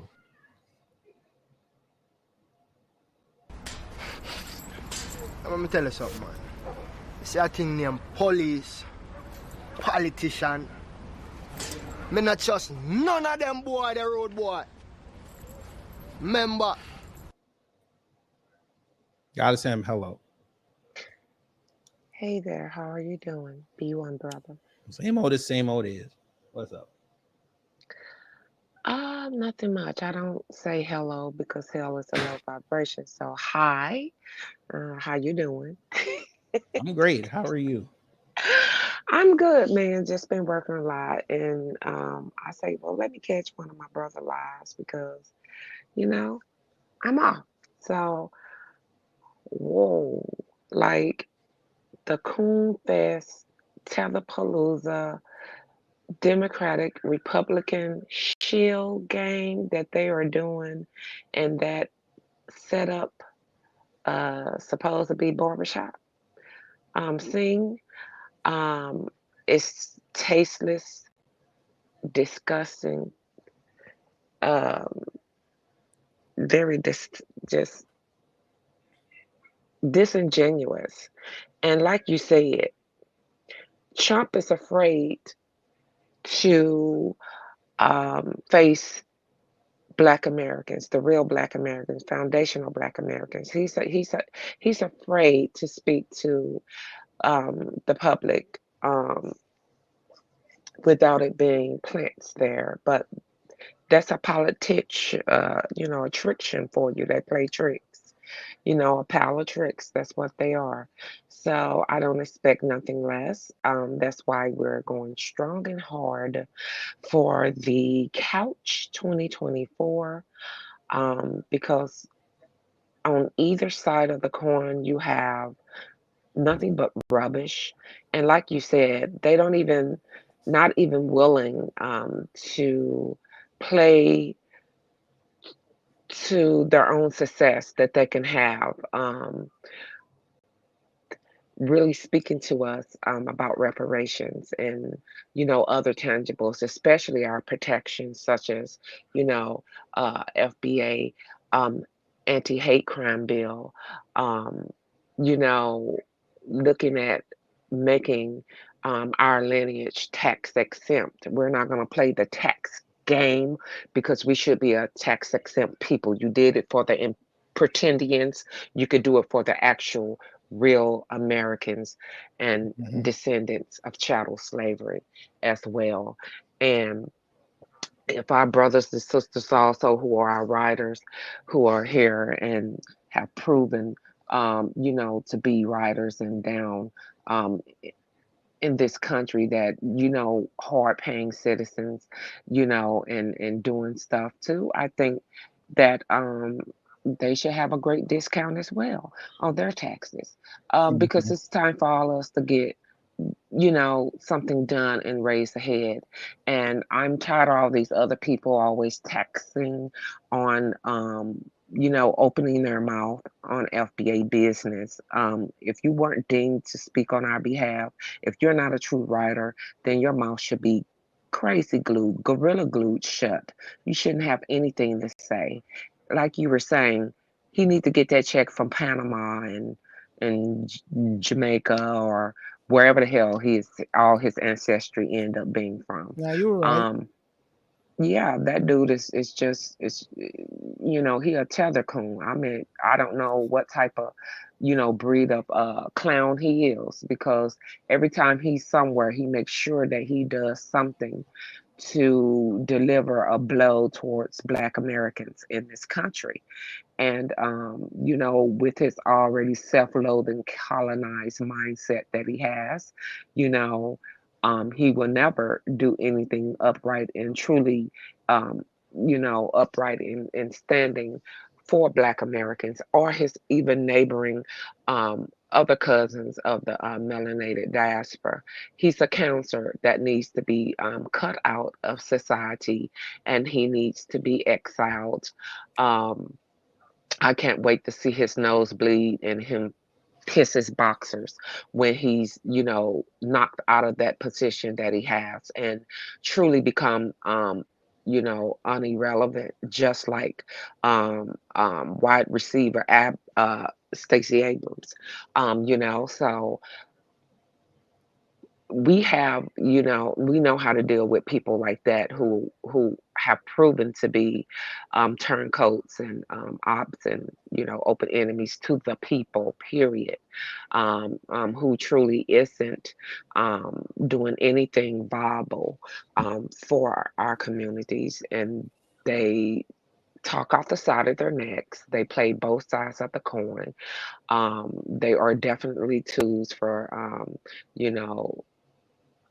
WS and the ruling class, and for them to come out, with their little bow and the doggy shampooed and on a leash, mentality, spitting and regurgitating up the same white supremacist talking points, think tank talking points. It's ridiculous. Now, let's talk about guns. It is our, not only as the true Americans, but American citizen rights to bear arms. It's our God-given right as a people. Who and what day and age, no matter if it's past, present, or future, will ever allow themselves not to have proper protection to protect their family from any type of danger or open enemies or anything of that sort? I mean, that's ridiculous. And they always have the same think tank talking points. That is so just asinine to hear them say it every time. And I watched the news yesterday.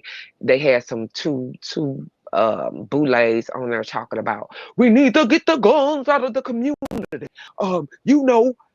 Some places in Missouri out here in St. Louis, the city, and as well as East St. Louis, Illinois. Oh, keep East St. Louis out your mouth, because it's no gunplay out here like that. It's not rampant out here like that. If you go in certain areas, I don't care where the heck you're from, and you put yourself in those type of city areas, put your big girl, big boy panties on. That's on you if you go in those places. But the overall city or the overall people, we don't deal with that type of nonsense, and they know it.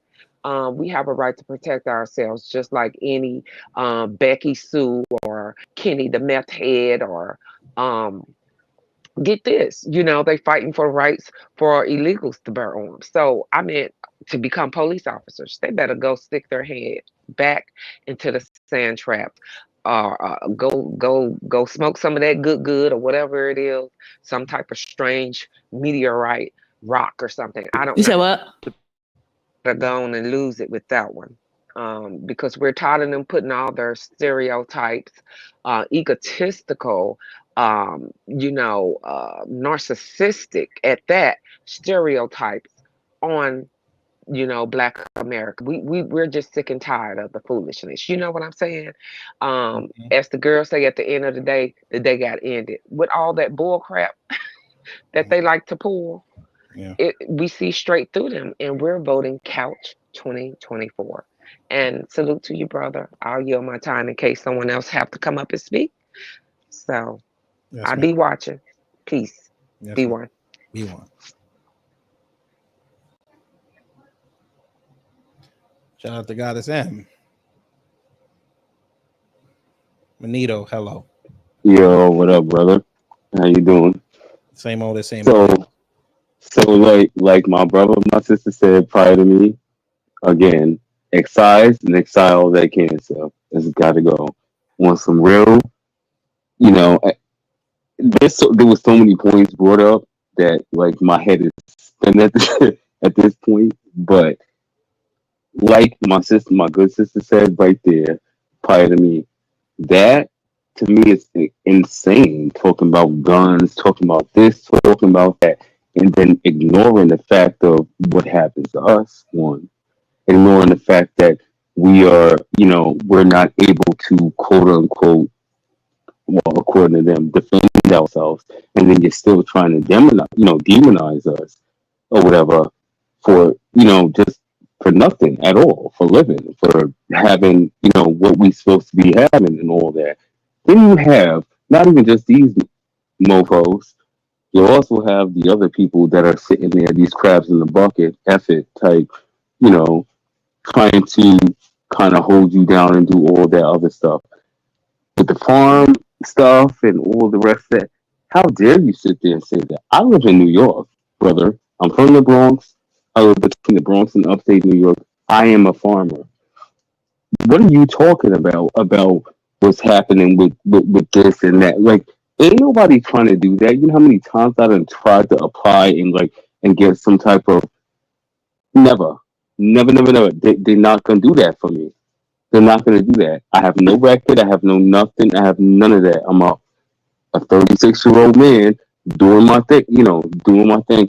It's always some type of hoops and everything you got to jump through. Meanwhile, these people who can throttle the price of things or do all this other stuff, they're not trying to do stuff for smaller scale or for mainly for black and brown people. They're not trying to do that. I'm Jamaican and Puerto Rican. My God, black. Period. Period. Black from my family, but like they ain't trying to do none of that. And then I see people sitting here doing like all this weird, like ridiculous stuff that just makes me angry. It makes me angry. My anger is put onto another level. Like it's this. I want to help people do this and do that, but I can't because there's all these weird like wannabe elitists, and these are the same people, the same ninjas that will, when they have a minor setback, is going to be looking to us. Going to be looking to us to be like, oh, oh, look what they're trying to do to a black. No, brother. No, Jamal Sister, Bowman no. He gonna learn that the hard way. He gonna have to try to Yeah. in the Bronx and rent going up. Yeah. Listen, and then again, what they say, I know you're from New York and all that, but like the way that they do and they try and do certain people, you know how many good people have come from the South Bronx in the East Bronx and all. You know how many good people have come from there, and they always want to try and like do all this and demonize and stigmatize and do all this, especially if you're of certain backgrounds and all of it. They always want to try and do that. It just makes me feel like mad weird. Like I'm like, yo, what the hell? I'm like, what the hell? What happened to this and this and that? And then they're like, oh well, you're on a scholarship or you're on some type of something where somebody's helping you to do. No, my family did this, baby. Not you. Not you. Not none of that. Listen, but they why still did I take advice from somebody who got arrested for drugs? Oh, that part. That part. Well, and this is my thing. I don't even want to go into all of that, but there's a caucus, if you will, of them that do a whole lot of different things, and it's all the rest of this and all the rest of that. But then there's someone, like me or like, my friends and my family. We don't do drugs, we don't do none of that, but we are automatically put in this category. With, and they ain't talking nothing about a homegirl who's sitting there trying to do this and presenting the quote unquote the color people award, and she falling all over the. I got stories for days, bro. I got stories for days. This weird lady like doing for me is this that coonery. I try and stay my entire self away from that because it makes me mad, and it makes me, you know, it makes me seem like I'm the bitter one. I ain't bitter for shit. I ain't never been bitter for shit. So when people sit there and they do that, and I see my brothers, and sorry, not all skin folk is skin folk, but when I see someone who quote unquote looks like me, somewhat, that nigga darker than me, but when I see when I see some of that, and I see what my family looks like and what my friends look like, and I see, I'm like, yo, could someone could legit just do that to me? I grew up in the Bronx. I already know better than that. I'm half Hispanic, but black Hispanic, and I know how that goes. But when I see stuff like that, that really, really, really irks me. Because no matter what, I'm a black man in America. I've always been a black man in America, and I've always prided myself on being away from the foolishness. And then to see these uppity people partaking in the foolishness, and then also sitting there trying to tell people about their foolishness, get out of my face, my God. That really irks me. Sorry, I just it was so many things between brother and sister that came on before me. It was too many things. I just had to get my piece out. Be one, my brother. Be one. Take care. Mm-hmm. It was Manito. Xavier, hello. Hey, brother. B1. B1. Can you hear me clearly? Yes. Oh, okay. So I don't know why people keep listening to this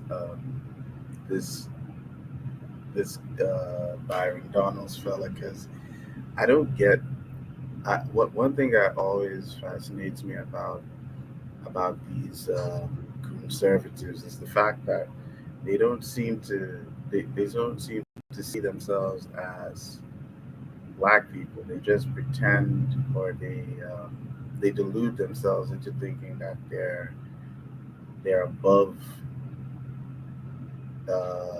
other black people, and then they say all this nonsense. I mean, Byron Donald's just getting off that whole what was that the stupid thing he said recently about geez, why am I blanking? Anyways, he says a lot of stupid stuff, and he's and people still somehow think he's legitimate for some reason. I don't get it. It doesn't make any sense, and I'm not surprised he's against reparations, because he's basically regurgitating Dub's talking points because he's a fuck knuckle. Yeah, that too. Exactly. And he thinks that his paymasters are still going to spare him. We just saw what happened to Janelle Bowman. It's unfortunate that they don't seem to understand that. Like you were pointing out, like, if you're not down with the people, if you don't actually come close to the grassroots where things are actually happening, they're going to leave you high and dry when you really need help, because you never came out to help them in the first place. So no one gives a shit about your troubles. it's just like that, and I'm glad that more people are beginning to see that the black vote in particular, it's up for sale. You can't just vote for nothing. You have to give tangibles, and tangibles that actually make sense, not because everyone else gets tangibles. Like that good sister pointed out, black people, FBA need to be tax exempt. That's something that I've always wondered why that didn't exist, because the Native Americans got that like almost immediately. So why not black people? They're more than qualify for that. No black person should have to pay tax or pay for public education or whatever. They because the suffering has been immense and ongoing with zero protection from the law or the government. So it's like you're you're that's the least you can do, amongst other things. Obviously, reparations is also a huge part of that, because um, when you think about it, the slave masters, former slave masters, all got reparations. I think most of them got reparations, but no one ever talks about that. They always leave that part out. Clowns like Byron would never admit to that. But if you look at if you really are serious about this stuff, you can't deny history, and it goes for both sides. Because even on the Democrat side, um, there's no there's no black uh, representative that's truly for reparations. Not like they don't actually take it seriously. Jamal Bowman, he kind of wanted to start that, but that was at the tail end of his tenure, and he was he was doing. I don't know what he it didn't seem like he was really into it, and that was it was just like too little, too late, basically at that point. So I don't know. I think November 5th is going to be a real eye opener for everyone involved, because the couch is going to win in one way or the other. And what I don't want to see is anyone coming out and blaming, uh, saying that black people had a hand in sabotaging anything, because y'all didn't Here do we go. We got a nothing. perfect response for that. And why should I care? Exactly, because y'all never did nothing, and it's not like you don't know. It's not like no one has told you, but you refuse to listen.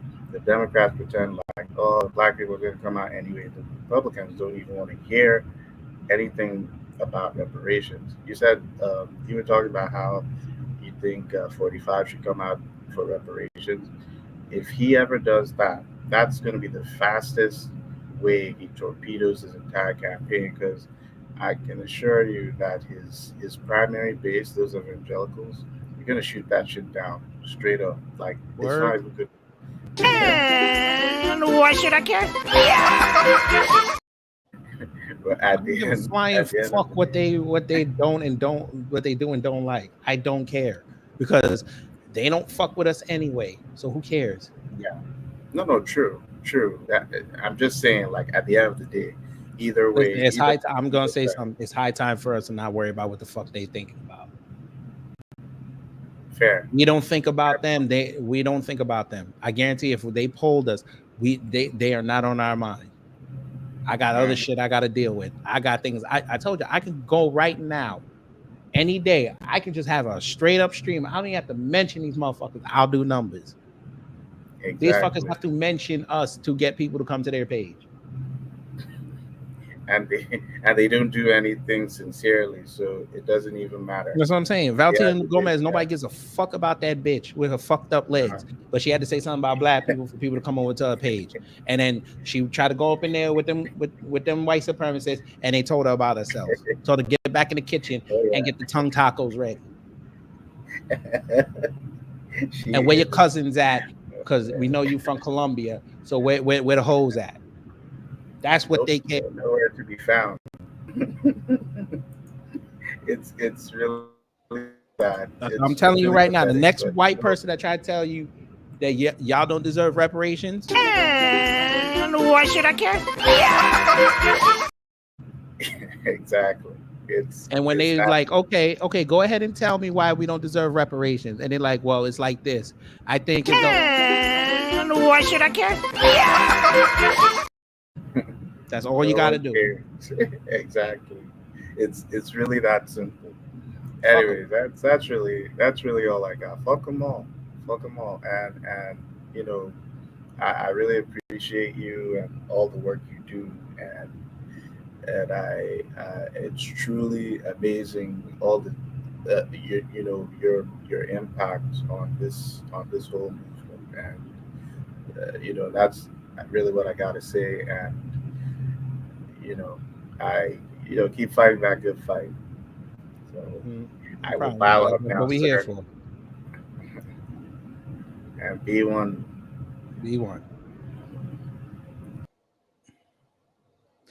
Trump and his people fucking up 75-85. You see this bullshit? Now y'all see why I said I ain't want no parts of Atlanta today. Vic Stat, hello. Good evening. Yes, sir. So to even mention a conversation about weapons and needing to make all these different laws or what have you, I mean, it's a slap in the face to everybody, because if you are a common black person here in America, they basically mean taking your stuff away and leaving you to the wolves and whatever they want to do with you. But there was look, Atlanta got all this rampant crime that you see on the TV, and they out there with Trump signs. They look very safe. And I would say also crime that's allowed to fester. That's the other part that doesn't get talked about. Like when people call 911 and they voice their concerns to your local politicians, and they kind of turn the other way and like, hey, look, we need this guy to tell him to go over to whatever zone. And I'm not saying that they are doing that, but it's kind of implied, indirectly, that it's allowed to fester. I mean, if we will rewind ourselves to earlier this year, remember San Francisco had the prime minister of China come down, and like overnight there was no trash and no homeless people. So that lets us know they let these things go on. Mm-hmm. But another point to what the previous caller was saying. It's 9 p.m. Eastern because it's in Atlanta. Yeah, exactly. But one of the previous callers said that they don't want them to place the blame on black people. I kind of counter that. I want the spotlight fully on Black America, because I want them to actually have to come outside, as we commonly say these days, and have to talk to us without the shills in the weeds and the snakes in the weeds. And I'll counter both of you, and I'll say this. And why should I care?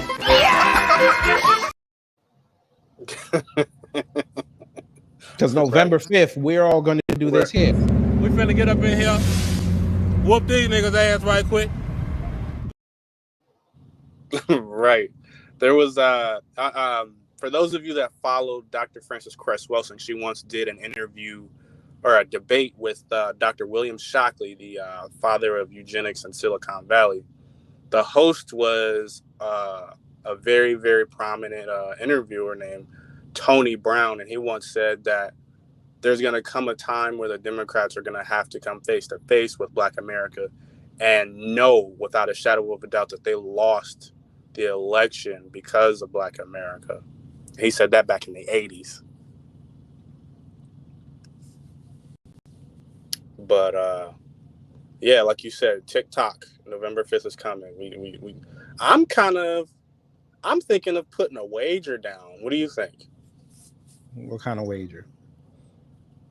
I think I'm gonna put a $500 on Trump based on, what the internet is saying.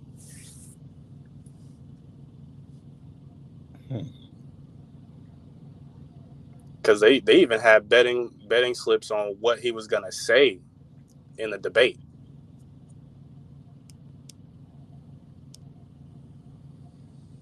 Wow. Yeah. So just thought I'd throw that out there. Appreciate the good work, man. Black first. Black first. All right, family. We got about 15 minutes before this bullshit starts. So, again, unfortunately, CNN wants to be hoes and not let me stream it on on YouTube, and I'm not risking the copyright. So, either head over to X when it starts, or you can go over to Rumble, and we're going to get it in. And then what we're going to do is come back over here and do the post debate stream where I'm going to let everybody get whatever they want off their chest. That's how we're going to run it. So we're going to end this stream here. Hopefully you learned something. If you did, I done my job. If not, I will try to be better next time. Uh-oh. Yes, ma'am. Hey there. I'm back at it. I wanted it to read clear that although I mentioned that FBA should be by far tax exempt, but our main focus, especially speaking for myself and my individual family, but the whole of our lineage, is always our first focus and main focus, our demand. This isn't an ask, because this is a debt that is owed, is definitely our reparation, cash reparations to foundational Black American descendants of chattel slavery descendants, okay? Have to be that legacy first and foremost, and we want our cash payments. We want all our tangibles. We want our protections, our FBA or Black American Hate Crime Bill, because that is a must. Crimes and atrocities spanning over 500 years, even before there was a Constitution or United States of America. Atrocities was done to our lineage, our people. So much has happened with the erasure of our history, but we unearthed, and a lot of things that was passed down through generation. They thought we forgot. They thought they were successful with bludgeoning that out of us, beating it out of us, raping and hanging us and burning us, and all the atrocities that happens with massacres and Holocaust. Okay, it's a true Holocaust that we went through. Talking about our foundational Black American lineage. So it's no laughing matter when we get up here and make our statements. It's deeper than a feeling. It's a historical fact. It's a crime against humanities that was done against my lineage. So when we say that we're coming to get our check, in the words of one of our pillars of our community, master teachers, and at the time the leader, civil rights leader, as they say, said we are definitely coming to get our check. And as another pillar and great master teacher of our lineage said, by any means necessary, meaning we will take the correct political and economical and steps and demand our reparations, our protections that is due to us. How can you give protections to people where no atrocities was done to them, not even by this government or by the police force, by the firehouses or flat out organizations, flat out starving us and stalling us out of economical wealth and advancement in this country. So I dare they be the tools and help, bow down to the strands of white supremacy to work against all that we do here. And that goes for all the other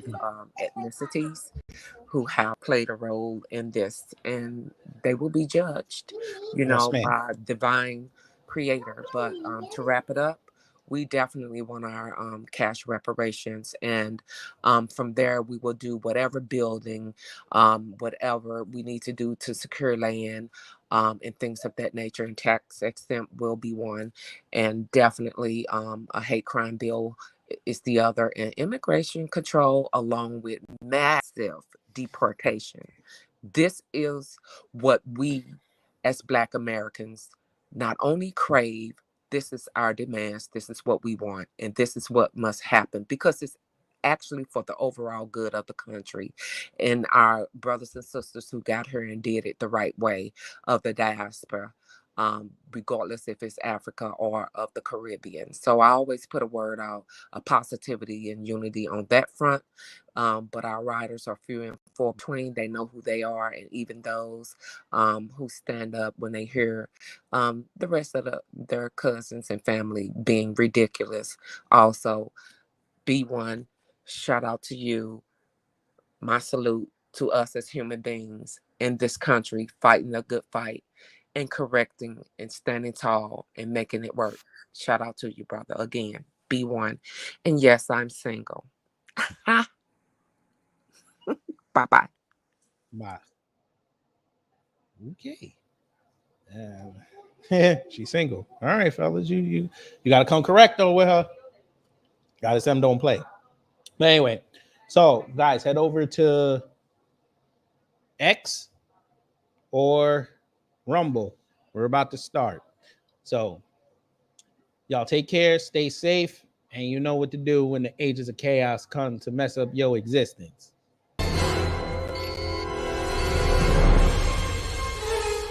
Time's up. But did we have a good time here? Hello?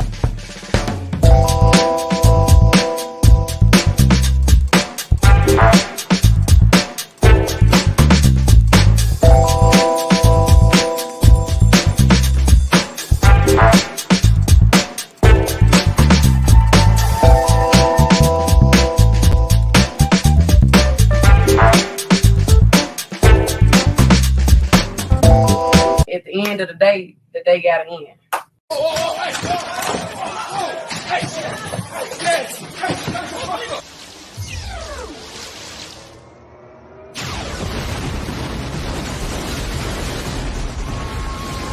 That's it.